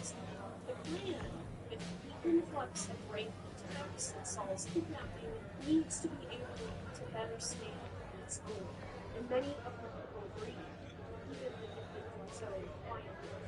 Behind Saul's back, Pam managed to locate carrying a basilisk tank. An insane piece of firepower that would provide a lot of safety against the rival and but Saul is vehemently against anything going near it. The last thing the man needs in the current mission is to make an enemy out of cruelty. And so can impulse me back to camp to kill him for a big plan to get the tank. And she's also supported by some of the other clan members, Carol, Cassidy, and Mitch among them. So long as he is loyal and doesn't have the plan to steal the basilisk, the plan goes off without a glitch. Get the tank, and they leave the convoy vehicles next to a rapid ship lane. The next day, the tank actually repels a rapid ambush.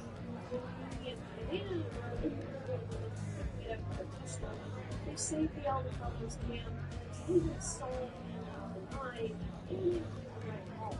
And it's following this events, in shock, Saul names her the leader of the Helmets. Saul also admits that he's going to better echoing his own sentiments that every Helmet needs to take responsibility for their own actions and mistakes.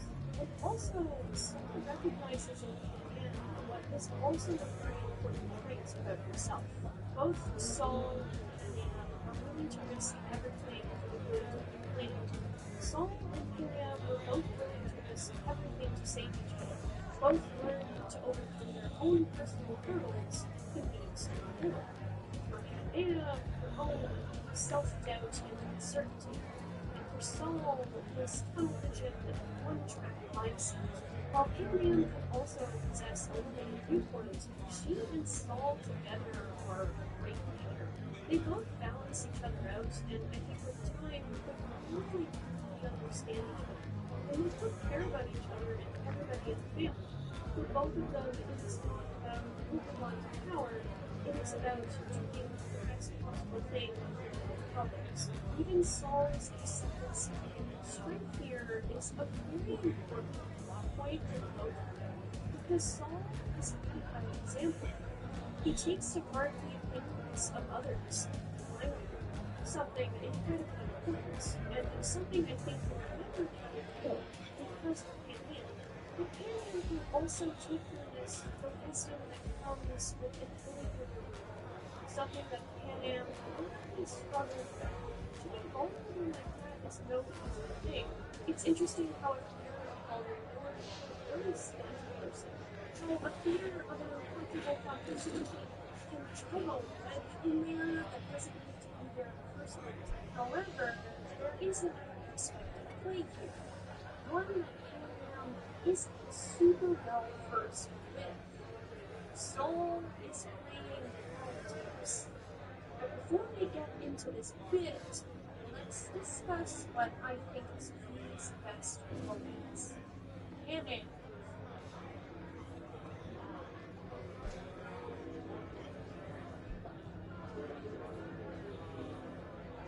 Romance, I think, is the best romance movie, and it really is quite sweet, especially compared to the story.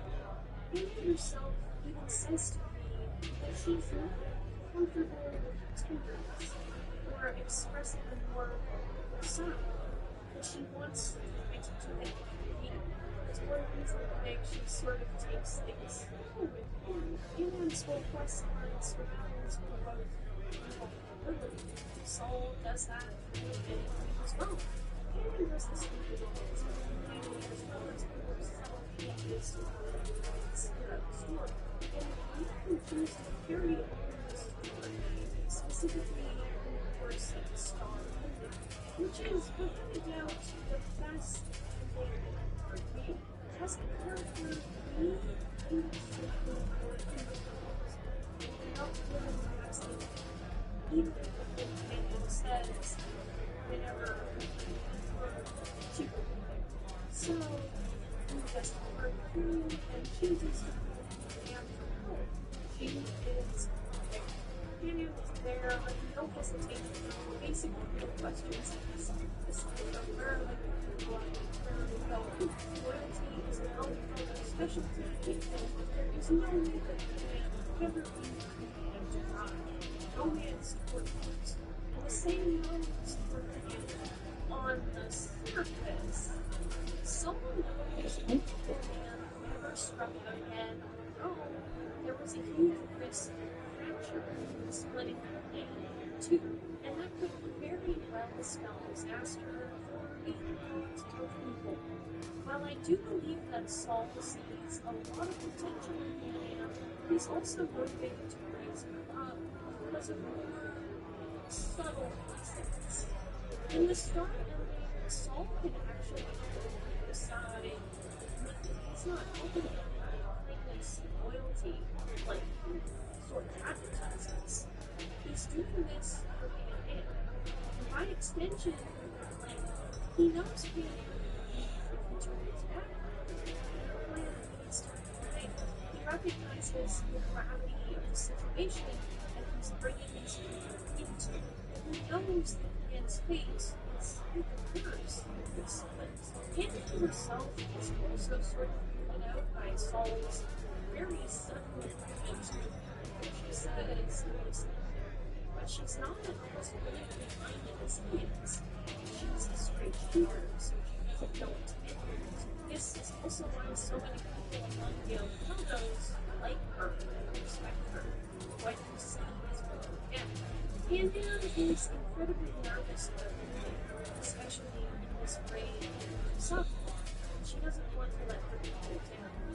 Even to the fee that she's friends with, she shows this vulnerability, which to me demonstrates that she's definitely a person with her leadership ability.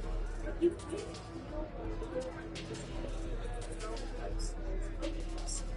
especially considering the other clan members have reservations about how the two have been cooperating.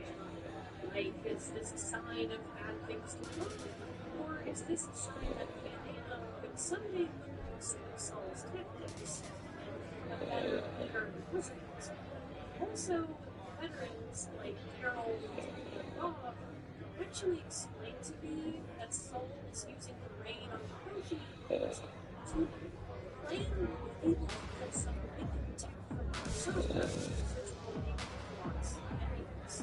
While this might undermine his next moments, like Saul being though, it doesn't undermine him enjoying her family. Whether you're romancing her or just friends with her, she is literally ride or die for you. She's the only romance option to go with her to make sure and you don't even get to romance her. You just have to show your own what can a horny girl like me do? Nothing's wrong. And it's so important to realize. Why don't you just tell me the truth? Over the course of the game's story, V has lost so much. V has lost their closest friend, their hopes and dreams, their future. The star ending is the only ending that, in my opinion, gives more to V than it takes. And Saul Dex had a load to say about you.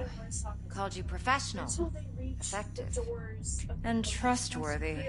I hope. Adam Smasher appears, but Saul blows his chest Just started work with his shotgun, point blank, giving V and Hannah. I've heard there are two kinds of fixers. Those with loyal. Before Adam Smasher stomps Saul's head into a puddle.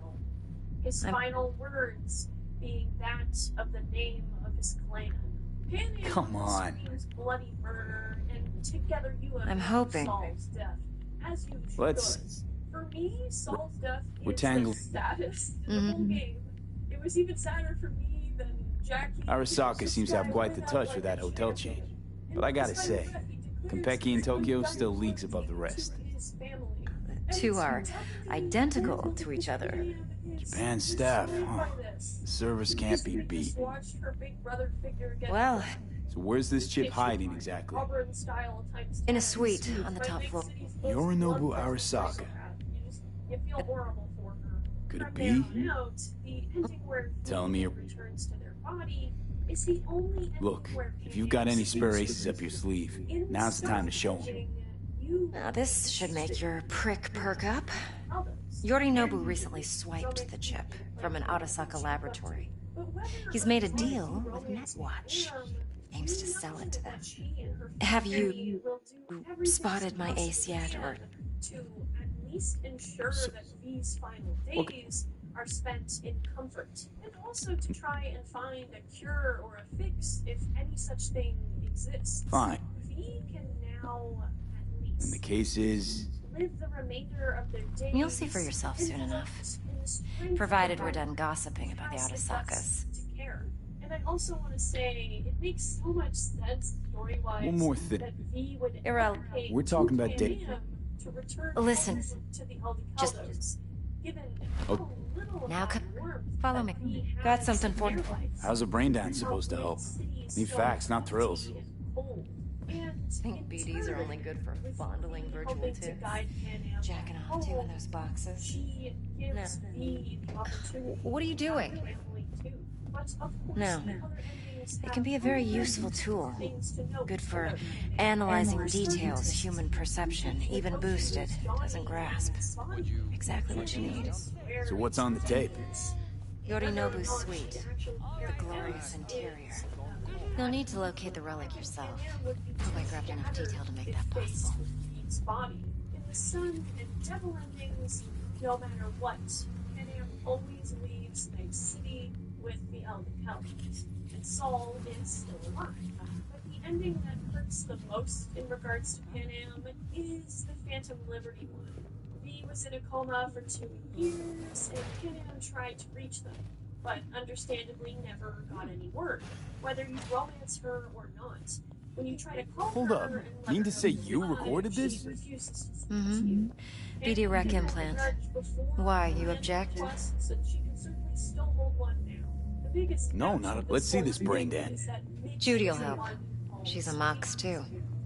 Besides, we go back, years. Did not attempt to contact her again. V, this is important. Judy's always been there for me.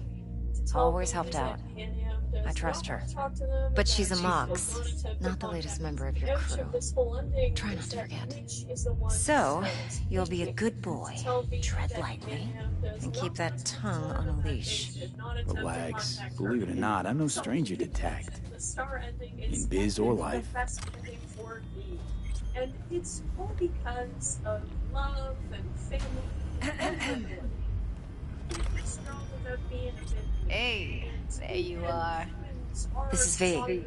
He's here for that BD role. And V, this is Judy. Best brain dance editor I know. Enough already. You're gonna make me barf. Sensory sig amps, acoustic and emotive wave monitors. It's top shelf hardware. Yeah, most of it's customized. Only thing factory are the casings. Model this yourself? What do you think? Expression translator. Fuyutsuki, right? Thought the matrices on that series were fucked up. They were, but swapping out matrices is simple. And this was the only model that would support additional scanware. Alright. Compiled your BDF. What do you think? Will it do? Still pretty raw, but yeah, ought to do. Mm-hmm. V needs to get deep inside. That's most important. Believe me, I've dealt with worse. Should see. So we... How about it? As she admits in her romance, Panam is not good at... What do you mean by... Huh. She is not but it's mass market. A raw... Editors use the... definitely an actions over words type of person. But I also have to say that while I think that the star ending is the best, nicest ending for me, I think it's not the best ending for Panam and the Aldos as a whole. And it's not because I think V is a bad influence or anything, or that V's death is going to affect everybody negatively, or something bad is going to happen. It's because of Saul being dead within that ending. Well, I do gotta create your sensory profile first. Grow into a very, very capable leader.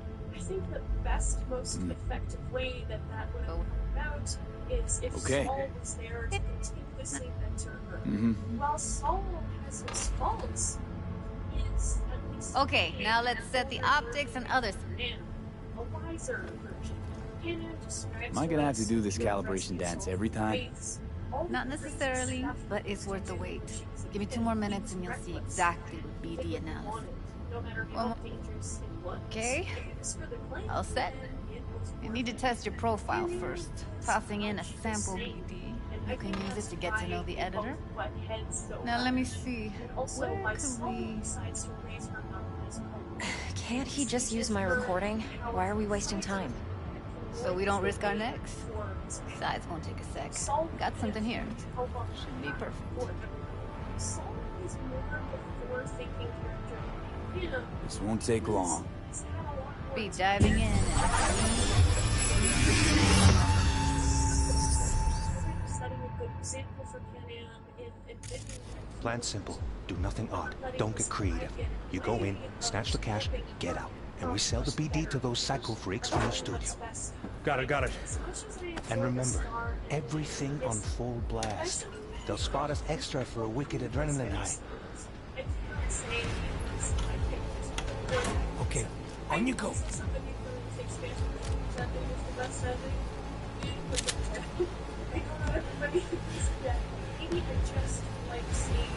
Down! Everybody! On the ground! I want to see you kissing the flooring! Money! Now! Or I will fucking drop you! I swear to God! Whoa! Now! Before I blow your fucking head off! Instead of Saul, someday I will talk about it. In some ways, Cyberpunk 2077. Yeah, it's impressive, right? Too bad most of the BDs we do here are only good for flogging the log. Anyway, you ready to do this? Look at your rec? Dunno, Let's take a break. Still feel like that kid when... Oh, yeah. Think I'm done. V, there's no time. Get it together, please. Okay. Okay. Go ahead. Just need T-Bug to link in. Whoa. Who? Runner for my crew, security specialist. She'll tell me what to look for while we analyze. No problem, I hope. Actually, it is a problem. Not what we agreed, Ev. Judy, T-Bug's a professional, discreet to a fault. You can trust her. Why? 'Cause you say so? Please, Judy. I'd never expose you to any danger. You know that. Okay, V. Call T-Bug and we'll dive in. Within Night City proper, you have corporate to serve the all-powerful corporation. You have street kids who really just subsist. Bug, listen. Then you have no. Someone there with you? Nomads are wanted. Unimportant, T-Bug. Alright, jacking into your Now. Got it. Ready to dance. Fire up, Judy.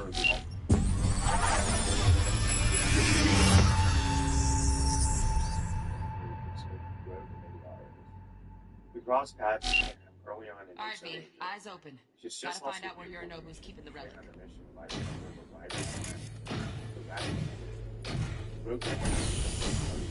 You look like... Alright. Tell me all you know. Fail. And you can run back and tell them fuck right off. Hey, come on. Calm down. Don't tell me what to do. Come on. You're tasked with helping her so that she can in turn help us capture another something. You understand it's bad for the material. Let's figure something out. Fuck alone. What do you want? Alarm firmware's fresh, but saw excited birds chirping on a BBS. Something about lots of seeds falling to this city. Let me generate keys. I can forge their SIGs. It's hard to imagine ever making small problems, even on our best day. Alright, deal. But if you want the thing done, first. So where is it? Because we set out a collaboration. We still find choosers and comes across as very confident, but sort of hostile, and even a bit. She's closed off, so they only managed to cross her boundary.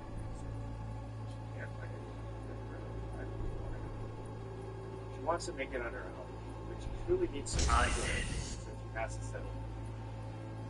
Really could use your help. Shit, cameras packed with new tech. Motion sensors, heat sig activators, IFF. You skilled enough to kill it all? Mucho more than enough. Just need access to their Following her subnet. lead, keeping up with her, we quickly secure her stolen vehicle. No. And take care of her You'll have my no. You shall That same perish. night, we immediately set out to capture the Arasaka. Sure. Throughout these interactions, we heard much of what there is to know about her. Miriam is an extremely independent person. She has all the capability needed to stay on top of any situation. Her base involvement with her is supposed to be collaboration. Throughout the entire process, she takes the lead. Here in a drone, ventilation and cooling? Servers, gotta be. Fancy doodads in here need to be controlled. Now you must be wondering how we get the new completed. The Thompson solution. A satellite power station. Power station. Wait. You want to use it again? What was that? Assessment? Assembly? Action. Whatever your task, you do. Start by assessing what you already have and what you're replacing. The problem. Then you plan for what's ready. Take what you have, get what you need, assemble things, people. Final. Perish for a good cause. Simple. But it's all Listen in on that conversation, V. Could be something important. She's also very comfortable springing into action. What we've learned is that she's actually quite repulsive. Anna, what are you doing?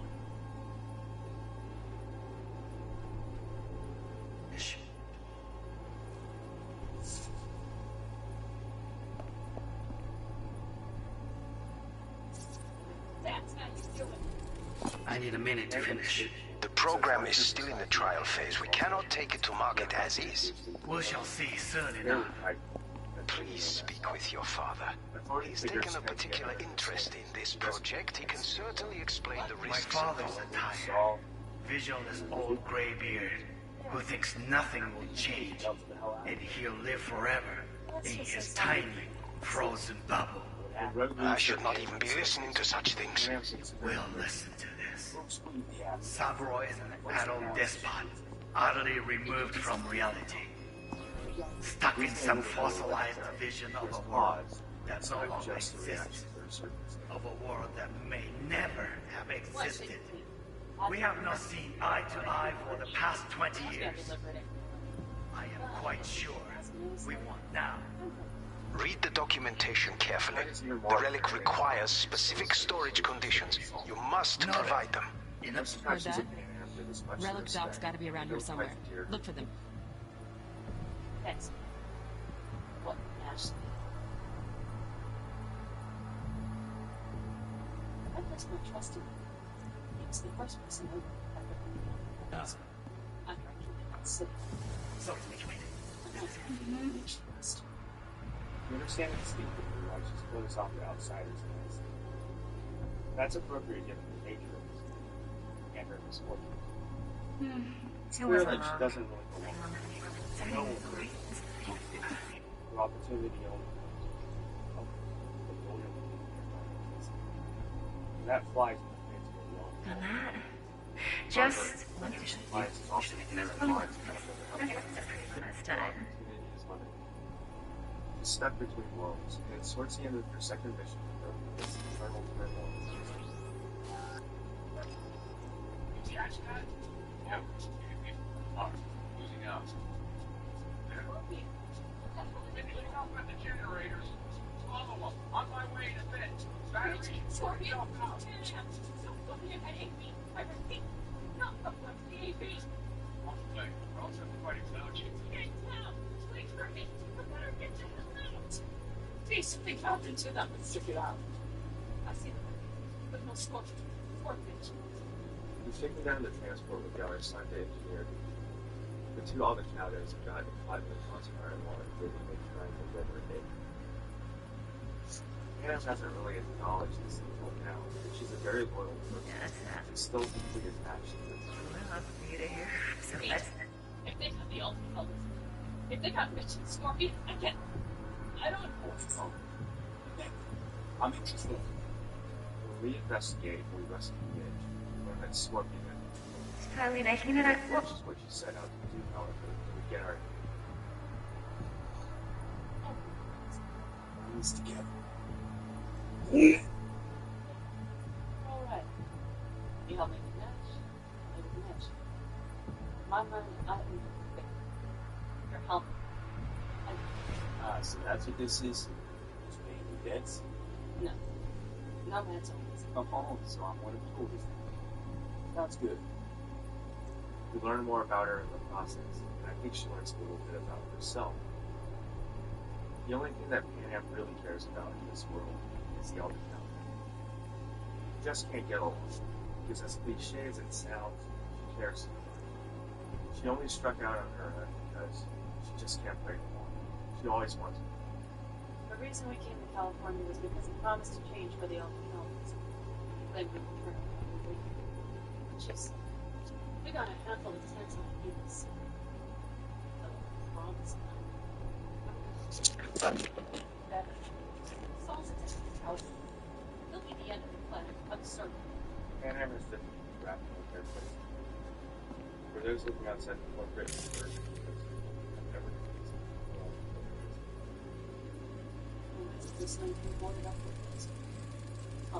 Automated turrets. Latest scanner model.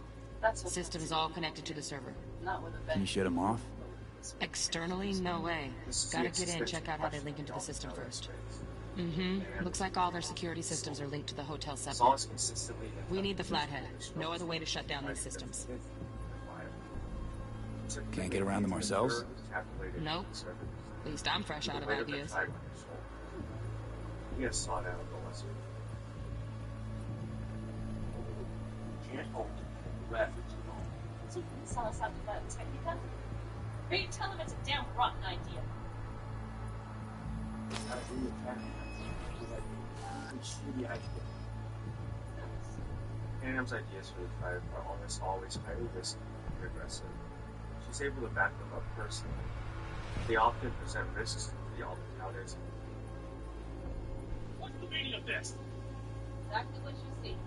The best of it. All I see is two trucks with giant Militech logos on them. And now you can see them from miles away. Where their heads at any chance? And now Militech to worry about too. Oh. Stop it! Got any candy left? Stuff was pretty fun. What am I getting? Moving civilians across the border to Mark. Hijacking a petrochem tanker, opening the valves, cranking a few breeds to set the desert ablaze and get the kids in the show. That's the song. It's kind of a child conversation. But come here already. Great hits. Won't shut up. Now solve this. Solve that. For the perfect thing. If you to solve that new perfect excuse. That face come back to the family. What is this, a therapy session? Did I find a couch to go lie down on? I suspect that part of the reason you can't get it up Loaded. is Safety's on. solve. Good to know, though. Once you're in there, don't forget about that iron. Oh, so isn't that Giver for the meat. Just a sec. Looking for the perfect thing. Ah, you'll like this. It seems difficult for her to reconcile her loyalty to the Aldertowners and her frustration with their father. Saul is just living life. He brings this internal conflict up in her man. Encourages Pan Am to Manual details a special tip-controlled container. Relic needs to be kept real cool. So, Chip's gotta stay in the freezer. Yep, could damage it otherwise. Okay, switch on thermal layer detection in the editor. Should be easier to spot where Yorinobu's keeping the chip.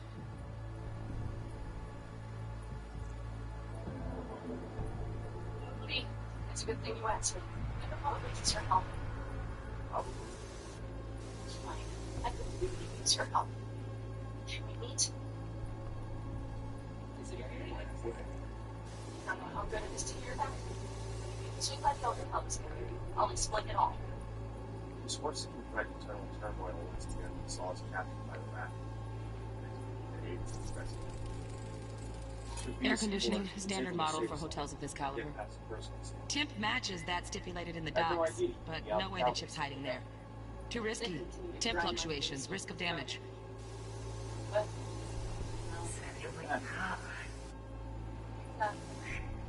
Yes, that's it. He seems to have accepted it. He's called a coward. For missions in the United States, will assist in strict assault. Only fortunately for him. He cares deeply about the world. He cares deeply about himself. Oh, Donaghy's. Looks like Mr. Arasaka had something to celebrate. You really think you'll find the chip in there? No way. Temp's too low. Could fluctuate. Nice try, though. Annie and Palmer is romantic. He's impulsive. He's first and foremost.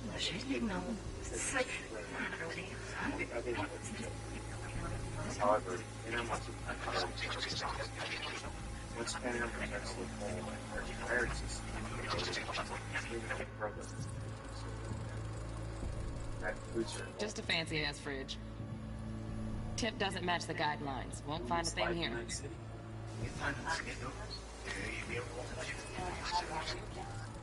Right. Grab the heat sig. Matches the spec in the docs. Yorinobu's got the case here. Guaranteed. Mm-hmm. We got it. Good work. Looks like we got everything we need. Quit out of the editor. The antithesis to the dystopia of the United States. By this point, she embraces that state. Given that Pan Am is a romantic, it's not a complete surprise that she falls for it. He is an interesting outsider who has fresh perspectives beyond what the encounters. It's one who can keep up with Pan Am and is willing to support her in her faith.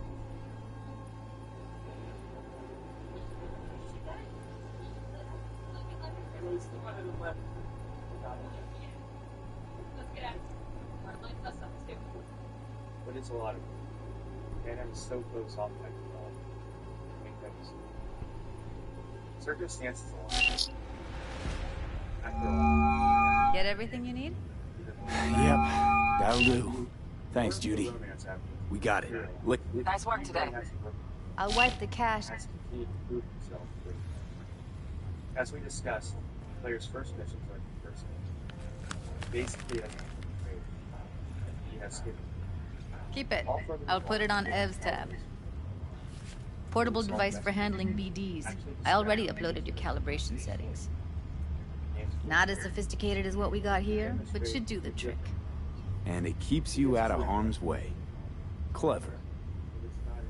Speaking of harm's way, know what I see looking at you? Walking, talking corpses. Circumstances were different. I'd say sad luck right after. But here Judy, relax. Nobody will ever know. Evelyn, please. No shortcuts. You go that route, City'll always win. So be careful. Of course I will be. Besides, we'll talk in a bit. There's a lot more. Having warmed up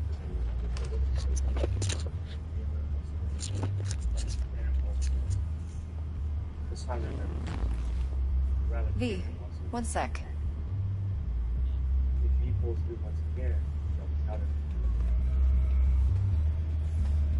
gas carries valves.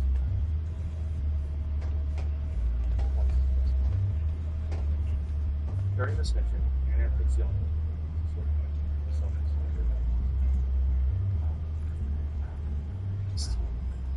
bad. Oh, well, this is... Oh, wait, just quick. This is not how we usually talk. Time will be racing. Okay. That was a joke. Listen to me. Evelyn. Do you like it? It's not that. I also wish to talk about it. Thanks, Judy. Really. Don't worry. Test the waters, then I know what I'm doing.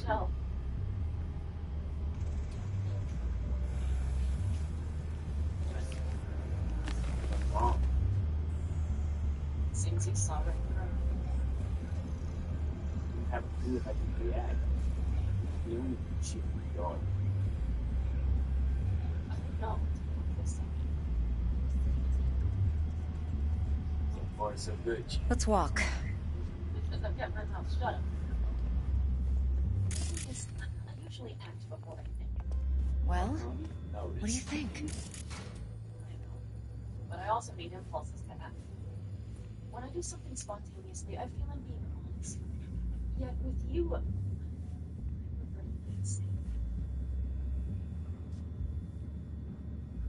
Is it any different when you...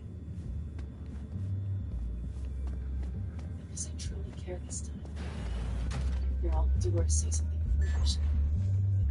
Think I see how you know so much about Yorinobu. It's simple. Men. So it's just Biz. As we discussed before, she's impulsive, she's confident, she's kind of shy and closed off as well. It isn't easy for her to process her motivation. Well, She's done a great job. what do you think? Much of it with her growing attachment to me represents she's around. And she's kind of scared. It's important to be supportive. You're not worried? Our SOC will flag and... Huh?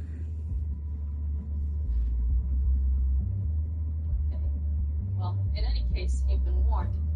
All right, let's rejoin the others. V? During the subsequent mission, we and Pan Am have to defend the Alcatraz champion's lab.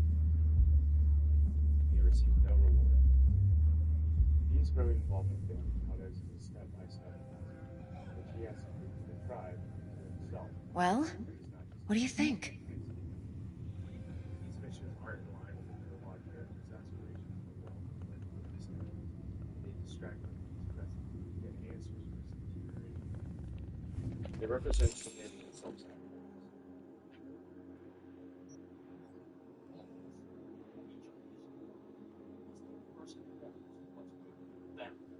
Come on, Saul. If I have to leave the clan, please just say so. Spare me another speech of yours at the very least. I'm afraid you'll have to sit through it. Because from this day forward, you will lead this family by my side. I will what? I wish to do this properly, but fine. Have it your way. I was wrong. You were right. That's the truth. May it never happen again. As Pan Am embraces a stance with her tribe as the antithesis to what Night City represents, V's growing investment becomes personal and somewhat ideological. Removed from the corporate metropolis, the Alcatraz represent for V a refreshing contrast to dystopia. They are consistently decent. One that sticks its neck out for strength, and even more so for its own. The air. It's just been one conviction. Lets me fall asleep like a babe come nightfall. Wake up with a clean conscience for the morning. Got a feeling I'm about to lose. We known as choose make our pick. And choice forges strong bonds that higher dignity stand solid and hold up. It doesn't matter what happens, what will happen. Within this family, nobody turns their back. You understand? I do. Believe I always did. Pan Am's desire for V to stick his neck out for her family and grow with her family becomes increasingly compelling. If we look at what the Alcatraz represent, we kind of see parallels to some tribe dynamics in other well-known stories. She is a leading figure in a wilder but more noble culture who falls for an outsider who represents evil. Pan Am asked me for help. Get back to the fold. Sweet talked nature, rest over to her side. But still, she calls you. Interesting, doesn't it? I actually feel like these are powerful dynamics. I think it's almost an illustration of what it's universally like to live in society. In this case, I would like to create some culture. I thought a great touch was when Carol Beckett takes about who roots you on in your efforts. And when Cassie shows concern. You just stop. Hey, Do you see us hanging around the drive? Do you see Saul letting us off the hook while Pan Am takes the fall for everything? I'm starting to like this kid, Ted. He thinks he cares about Pan Am more than the girl's own family. What I think the game does a really good job of illustrating here is that if you pursue a romance with Pan Am, you're not just committing to her,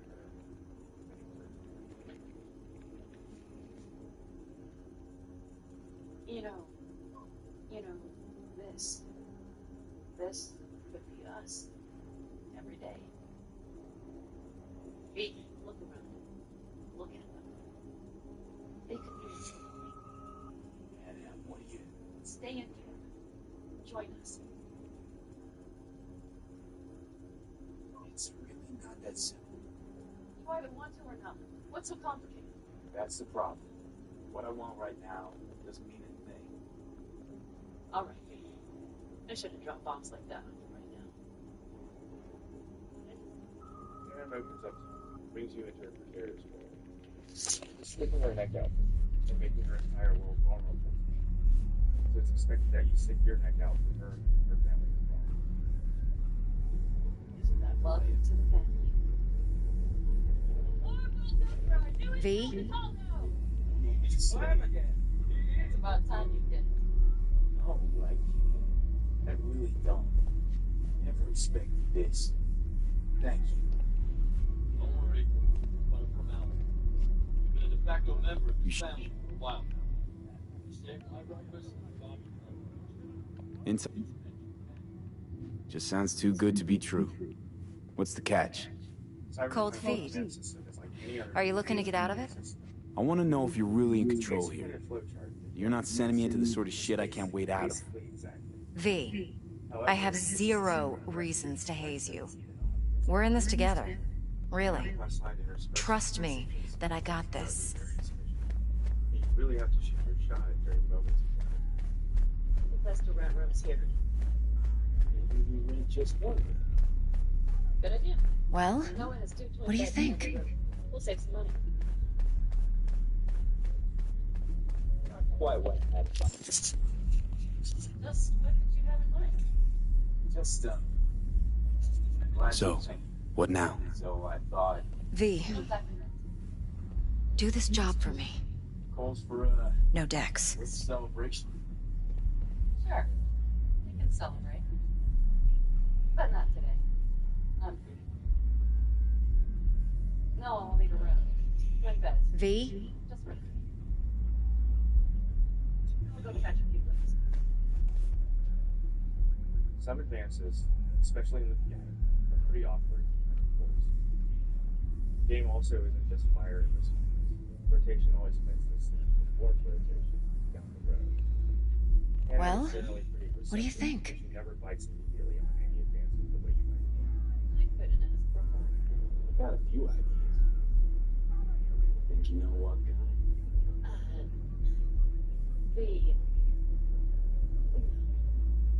It's really nice as is. Let's not spoil it, okay? I'm sorry. I don't know what I was thinking. No, it's fine. Truly.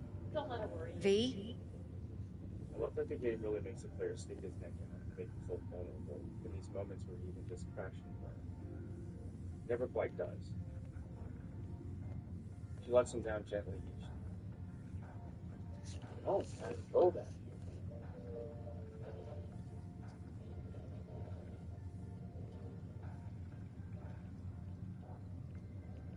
Not true. But this is nice. Can't sleep the shit out of it.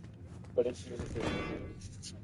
Gives Pam time for it to see. She's shy and closed off. But she'll respond to example. Or more directly later. Hold up. About last night. We don't need to talk about that. I'm just not like that. What are you like? More like this. Take care of yourself. You too, Ben. Remember, she's also pretty impulsive. Hey, you remember what I said about impulses? Well, watch out now. The nonverbal stances, gestures, and quick time events really go far in immersing the player. And really in seemingly doing only a little to do a lot to create a message. Each small move or advance has to be done deliberately. And even though it's a video game, the player feels that he really has to put me out there to even have a chance. Try following the impulses. Okay. Well, in any case, you've been warned. All right. Let's rejoin the others. I love that there's a time limit on some responses. Sometimes you just have to shoot. These sequences add up over time, and your relationship goes hand in hand with your involvement with the other partner. This whole family movement, it's almost not true. You understand? Thanks for everything. Being here for me. Take care of yourself. And let me know. Well, just please give it to me. Pan Am reflects your advances, of course.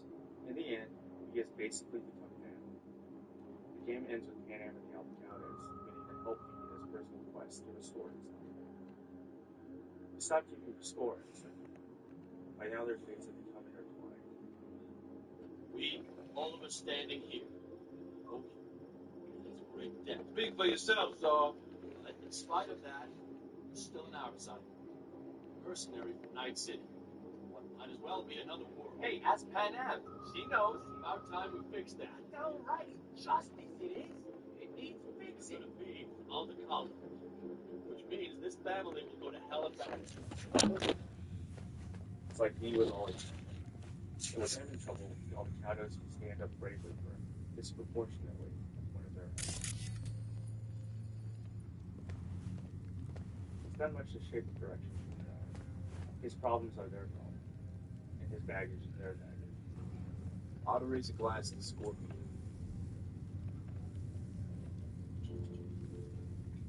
It's Scorpion.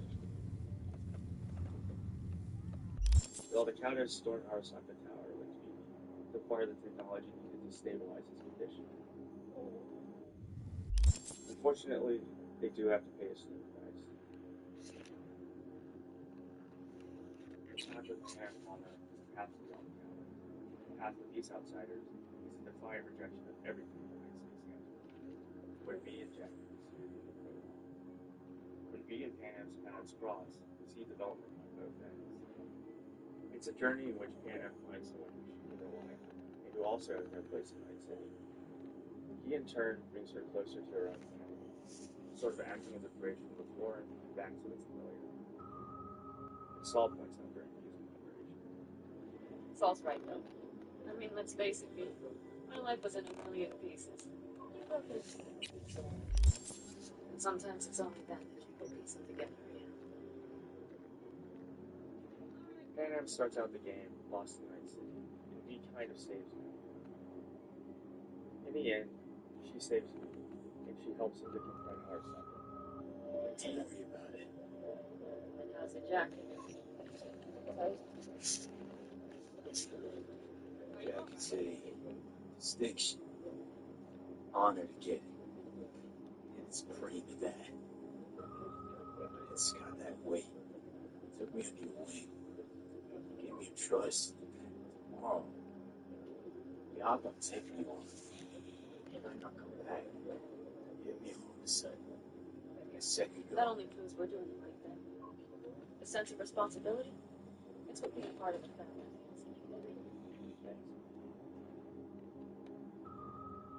Beyond just buying time, Pan Am also acts largely as a reason for him to continue living, taking him away from Night City. I don't know what to make of that.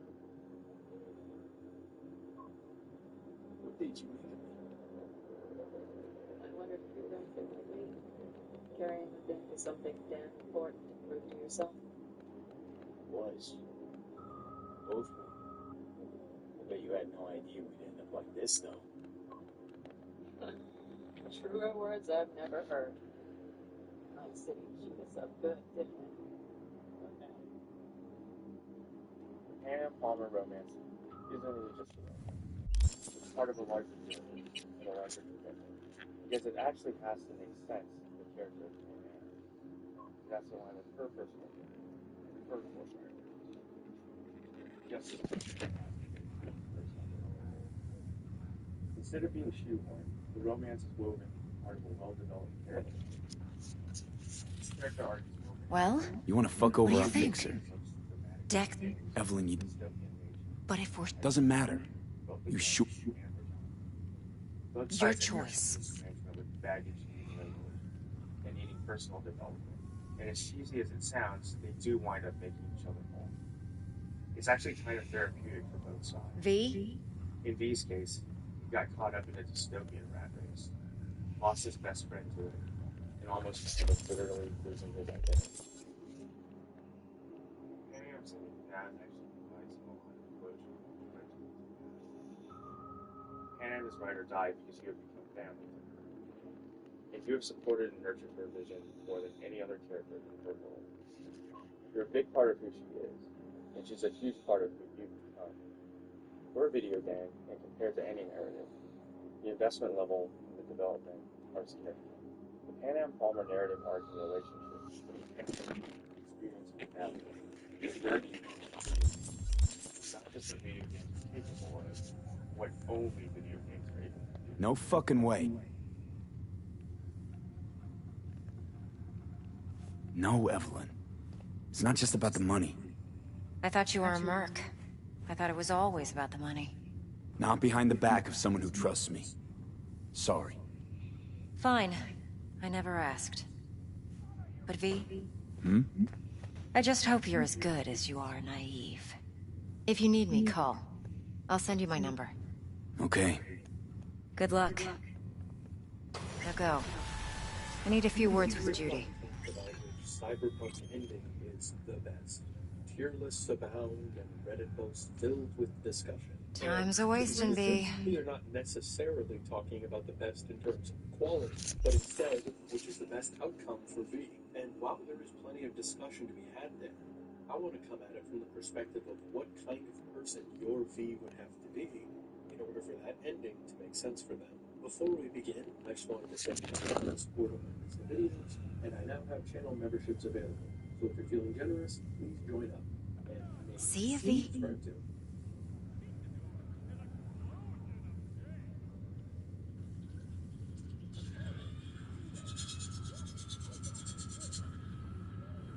Time's a wasting, V.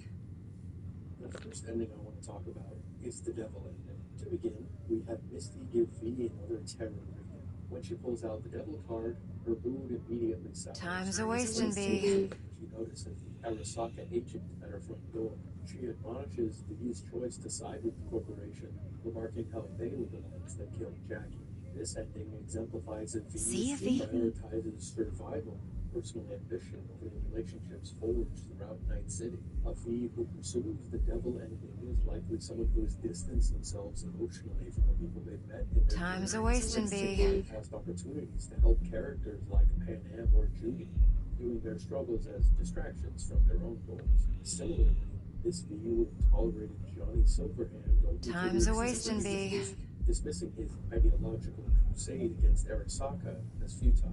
This version of V is pragmatic, perhaps even cold, willing to make a Faustian bargain to cling to Time's a wasting, V. even at the cost of their freedom. V turns from Misty and sees Anders Hellman, who may or may not be accompanied by Goro Takamura. This is the first of several differences. Now go. I need a few words with Judy.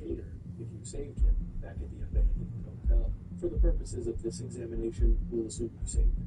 V awakens after apparently passing out on the way to Hanako's estate, where she Time's a wasting, V. brother Yorinobu. The Flu tries to enter stealthily at first, but is forced into battle with Arasaka agents. These agents prove little challenge for V and Takamura. See, V. Freedom is secured. During the flight to Arasaka Tower, V's rapidly deteriorating condition becomes even more apparent when it collapses upon their landing. Takamura, ever the helpful corporate Time's a wasting, V. And words of encouragement. Should Takamura not be present, neither Hanako nor Hellman will aim to help you up. You can do to struggle on your own, even if they do. Time's a wasting, V. From here, she presses Hanako for information, sensing that she is not telling them the entirety of her plan. Keep getting this weird feeling you're not telling me the whole truth. Now go. I need a few words with Judy. And how right this intuition is, because after a short elevator ride to the depths of Arasaka Tower, we find the Emperor himself, not alive. See, V. Seemingly well. The engram of Saburo Arasaka is revealed to us, showing that while one version of him died, another copy lived on in Koshi vaults, very likely his own. See, V. Kept safely away from all the other engrams in company possession. Got that right, you bastard. Hey, Silverhand sends his regards. See if he... The true breadth of Hanako's plan is revealed. If the board members who sided with Yorinobu will not listen to V's testimony, then the Emperor himself will force them to listen. As expected, the Arasaka lead doesn't listen to the lowly V, and it's only with the reveal of Sabura and the delivery of Sam's lie that the board finally. See if he...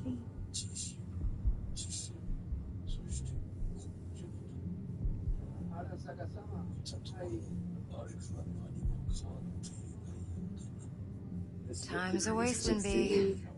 As Yorinobu sends a hit squad to kill all of the board members in the final war, Hanako is shocked by how brazen his attack is and sends V and Now go. I need a few words with Judy. Her brother. On your way to do that, you fight the infamous Atom Smasher, and after a lengthy battle, you get revenge for Rebecca. Now go. Following this, I need a few words with Judy. He will refuse to go any further, as he will be unable to resist killing Yorinobu.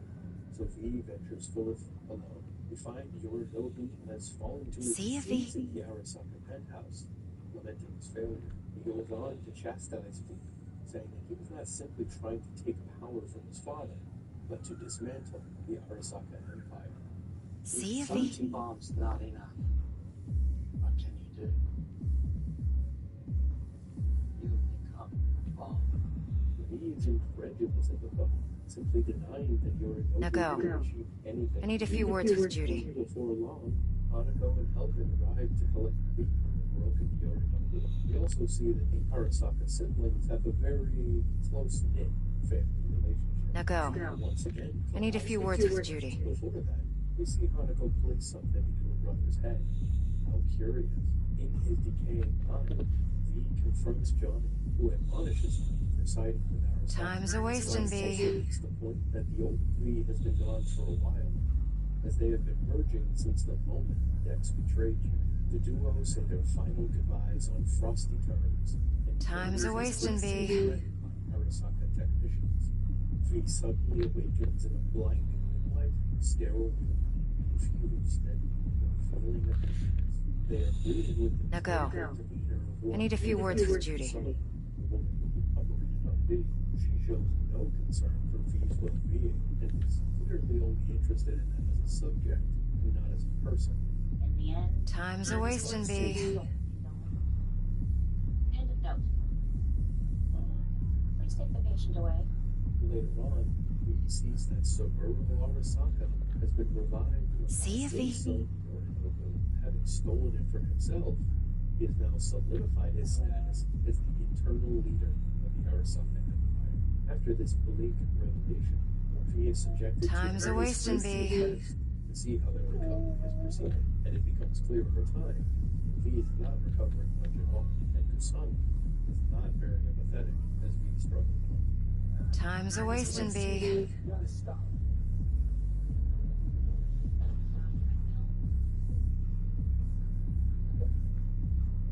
Testing concluded for today.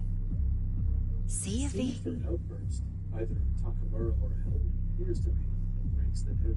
V is not getting better and only has about 6 months to live. V is then offered a choice: either become an engram of Arasaka property or leave the facility and face the death. Takamura's role in this ending highlights his entanglement with corporate ideology. His loyalty to Arasaka and his time's a wasting, B. become an engram stem from a lifetime of service to the corporation, to the point that he cannot imagine a life outside of its shadow. His insistence that V sell their soul time's a wasting, B. his own inability to see the corporation for what it truly is, a machine that devours individuality and humanity. Takamura is disappointed and refuses this. Time's a wasting, B. Flaw in his character, as he cannot comprehend why someone would reject the chance to serve Arasaka, even in death. On the other hand, rejecting the engram, see if he... walking them to the unknown is a defiant act, reclaiming a sense of agency in a narrative otherwise dominated by corporate control. Even in this belief scenario, V Johnny's choices. Now go. Flawed. I need a few words with Judy.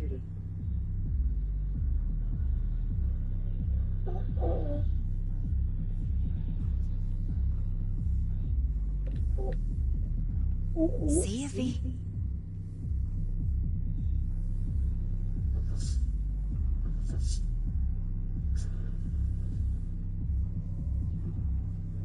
The temperance engine Now go. is on the other side of the I need a few words with Judy. Instead allows Johnny to take over their body in order to storm Arasaka.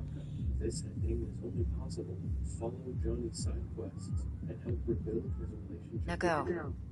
I need a few words with Judy. For V to reach this ending, they must exhibit profound, perhaps naive trust in Johnny Silverhand, allowing Johnny to assume control means V relinquishes Time's a wasting, B. at a critical juncture, reflecting either belief in Johnny's vision or exhaustion from fighting for autonomy. This trust transcends partnership, bordering on self. Time's a wasting, B. Like a Lomosaurus for now. Johnny leverages Rogue's guilt over betraying her ideals and working with Adam Smasher and Arasaka. The guilt trip works just as expected. And if you romance her, they spend the night together. Johnny's reliance on Rogue is cyclical. Their plan, a 3-person raid on Arasaka Tower, eerily mirrors past mistakes. Now go. With Johnny, I need a few words with Judy. Rebellion against the same enemy. Rogue, consumed by guilt over her perceived compromises, is drawn back into Johnny's orbit. Their rekindling bond. Time's a wasting, B. She spent decades building. While Johnny is napping, Rogue sets a heist on Arasaka Tower. It's only her, Johnny, and Wheeler, son of Andrew. See if he... Who they proved with 50 years ago. A touch of nostalgia, to be sure. Johnny has a conversation with his expert netrunner turned AI X, Alt, who co-signs the plan and sends... Time's a wasting, B. Wait, just one other thing. I have another return for you. Before leaving, we see Rogue on a phone call, and when Johnny asks who it was, we learn she has... See if he... The crew flies out over Night City towards Arasaka Tower, and despite Alt taking down an entire satellite, their aircraft is shot down, luckily over their intended landing. See if They he... shoot their way through the tower, reminiscing about the old days the whole way.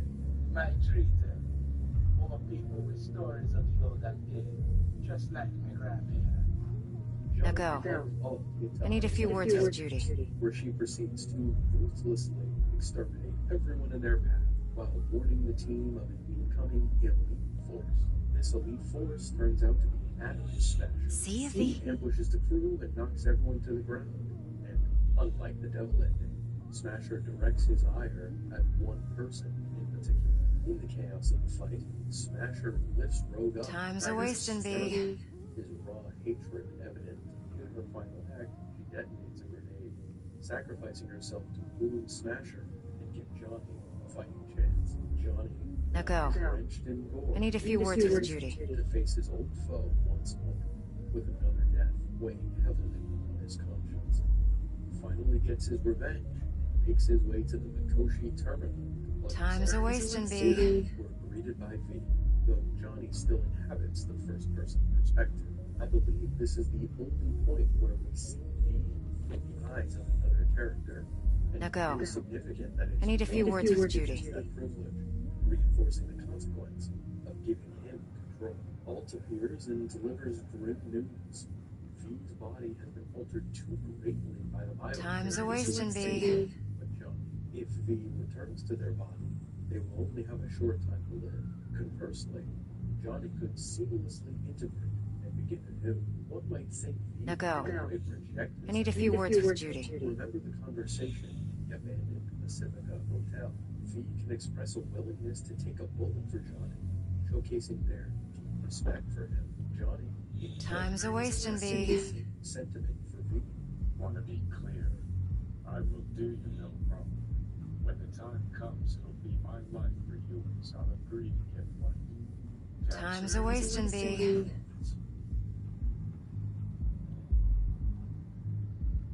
did the same for you. However, the final decision no longer rests with V. See if he... is now in control. The player faces two choices. Johnny can leave the Vulcan into cyberspace, merging with her, or he can return to V's body. Now it's soul. If Johnny Time's a wasting, B. V awakens in an opulent penthouse, ironically located right next to their starter apartment, despite their newfound legendary status in the afterlife. Now go. I need a few words with Judy. As their triumphs came at too great a contract from enigmatic Mr. Blue Eyes sends them on perilous orbital casinos.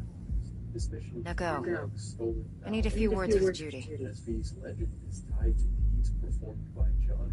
In the alternate ending, Johnny wakes up fully occupying V's body in the hometown park. In my opinion, Now go. this section is pretty I need a few words with Judy. But it ultimately reveals the soul of Johnny, softened by V's influence. He leaves Night City to begin a new life, shaped by the compassionate aspects of V's See you, V.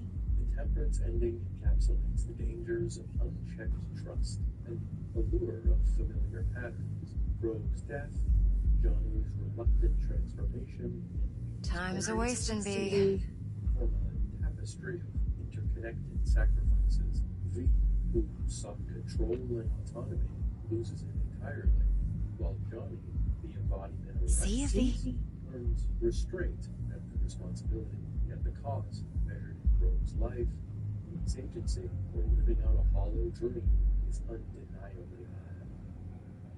See you, V.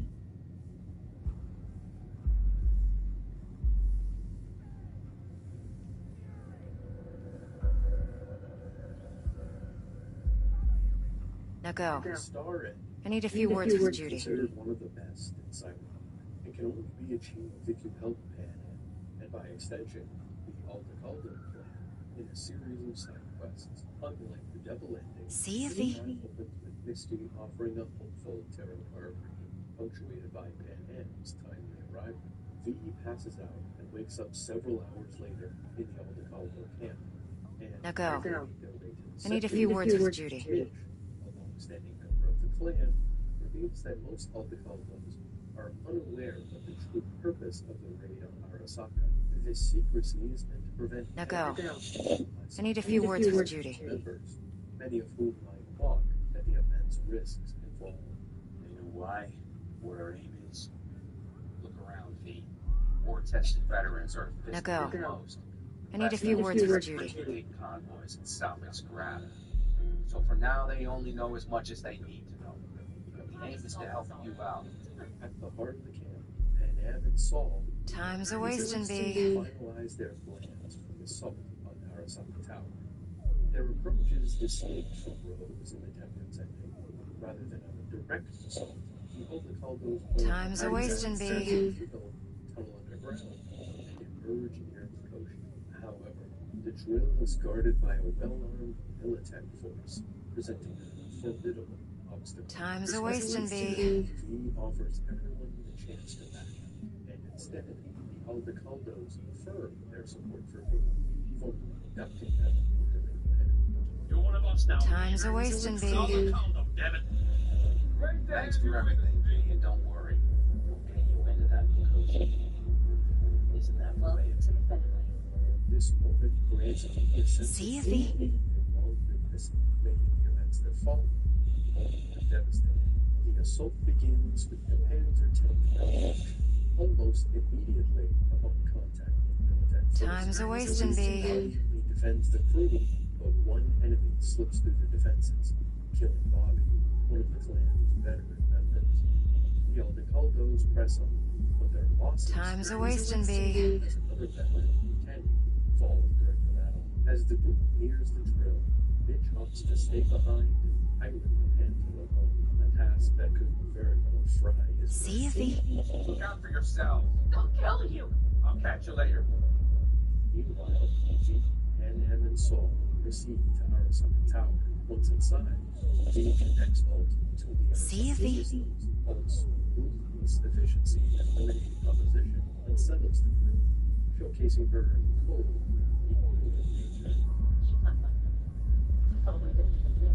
See you, V. No mercy, it seems.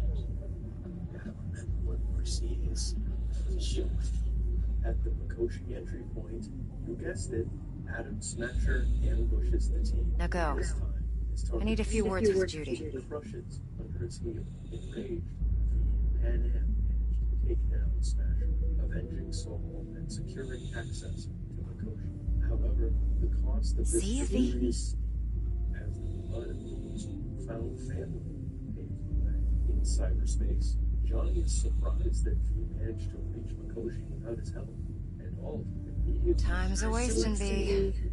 converting them into an ending. Unlike in other endings, though, this time V gets to decide their own fate. If V chooses to let Johnny take over, the testimony plays out. If they reclaim their body, they rejoin the Aldecaldos for their remaining days. The star ends of hope and heartbreak, illustrating Time's a wasting, V. To achieve it, V must forge deep ties with the Aldecaldos, valuing relationships and community as a refuge and a force for change. Their induction Time's a wasting, V. is more than a tactical alliance. It's an acceptance into a family that offers V what they've been missing, belonging. This connection, however, comes at a steep cost. Time's a wasting, V. Teddy, and ultimately Saul, highlight the bitter truth of loyalty and love in the Enterprise. These losses show the depth of the Aldecaldos. Time's a wasting, V. Not of obligation, but of genuine care. And as they grieve, the clan holds no resentment towards V, embracing them fully in their final months. Time's a wasting, V. Once a lone mercenary scraping by in a ruthless city, they learn the value of trust and shared purpose. Though their time is limited, they find something worth living for. Now go. I need a few words with Judy.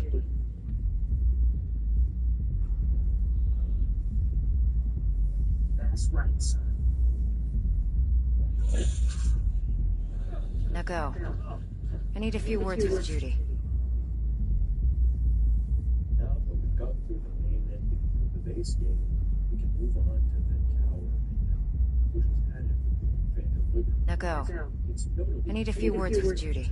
but no less impactful. To get this ending, we either have to betray Songbird at the final moment, after she was lying to you the entire time, or endure to Time's a wasting, V. side of Reed from the beginning.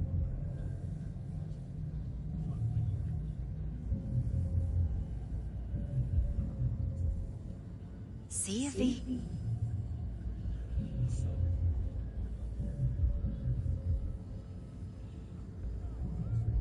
Betraying Songbird reflects a V who prioritizes their Now go. above all else. I need a few words with Judy. Detachment over it. This ending also stands out as the only path where V escapes death entirely. In every other conclusion, V either faces a true Now go. or I need a few words with Judy. The Soul Killer program, which essentially kills the original psyche to create a digital copy. The tower avoids both fates, offering V continued life, albeit See you, at V. Satan's cost. After giving Songbird up, V simply waits for Reed to call and inform him that everything is ready. While waiting for pickup, Johnny borderline begs V to reconsider working with See you, V. expressing hope that the may explore other options that would guarantee his death. However, V commits to the path, and the duo waits for the end. See you, V. A random FIA agent named Weiss, rather than Reed, allows to pick them during their flight. How things looking, Mr. V? Argument for a heartfelt goodbye. Turns out Evelyn's recording from Konpeki was worth our time. Beautiful. T-Bug already called. Said she's working her magic. And the flathead? Nothing yet. On it now. T-Bug says no chance of that chip without that bot. To work then, Mr. V.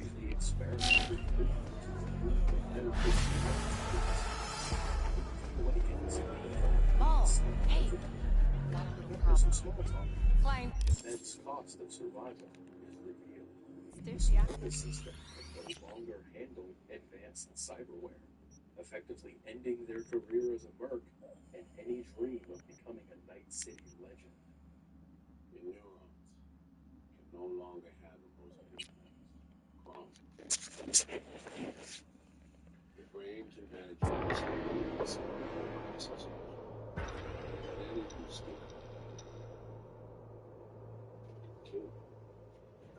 This law sparks a turning for criminals.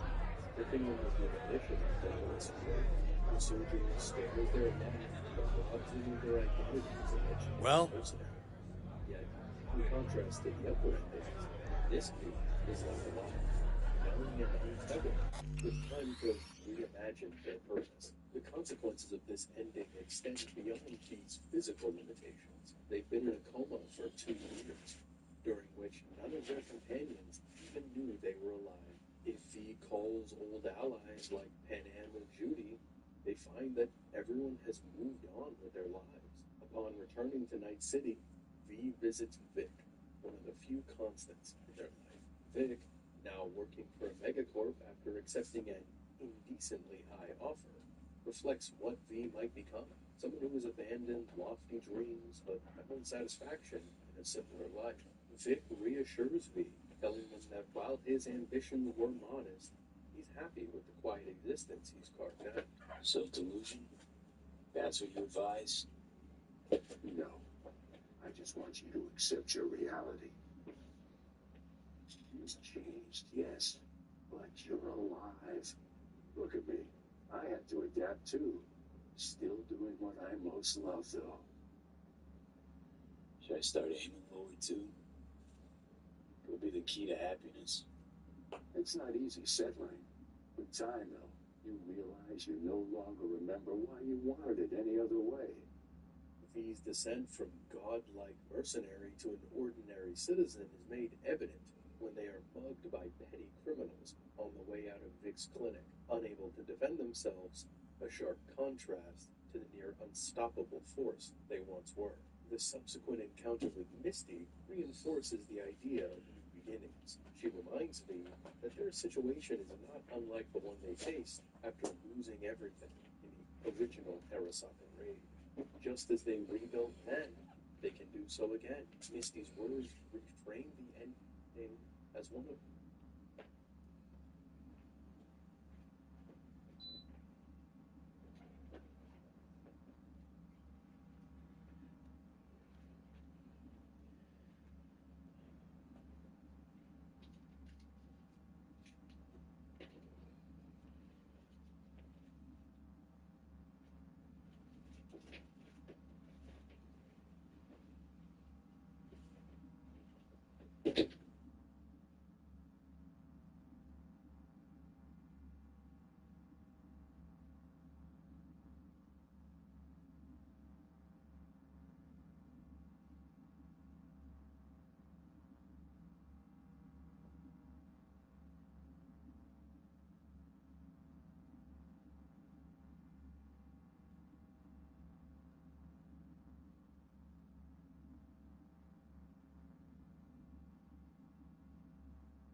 So, curious.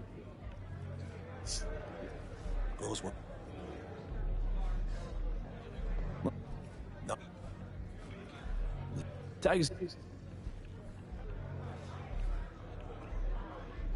Thanks. So, what? I already dumped her already. Going in or staying out?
Going in or staying out? My, what a sweet little face you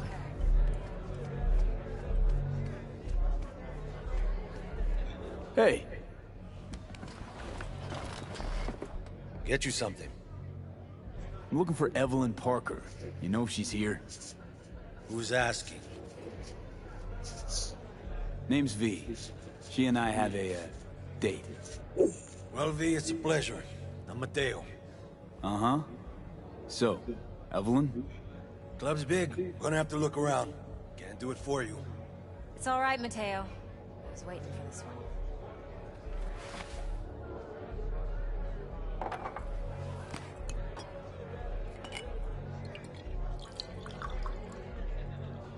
Evelyn Parker. I knew it was you as soon as you walked in.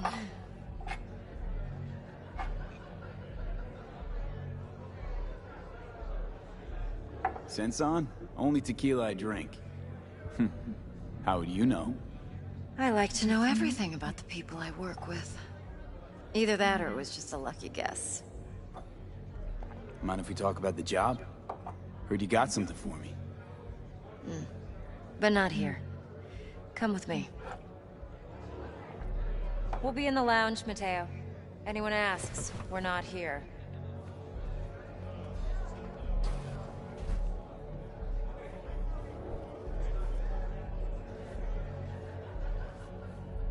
Nothing's wrong. Really. Why don't you just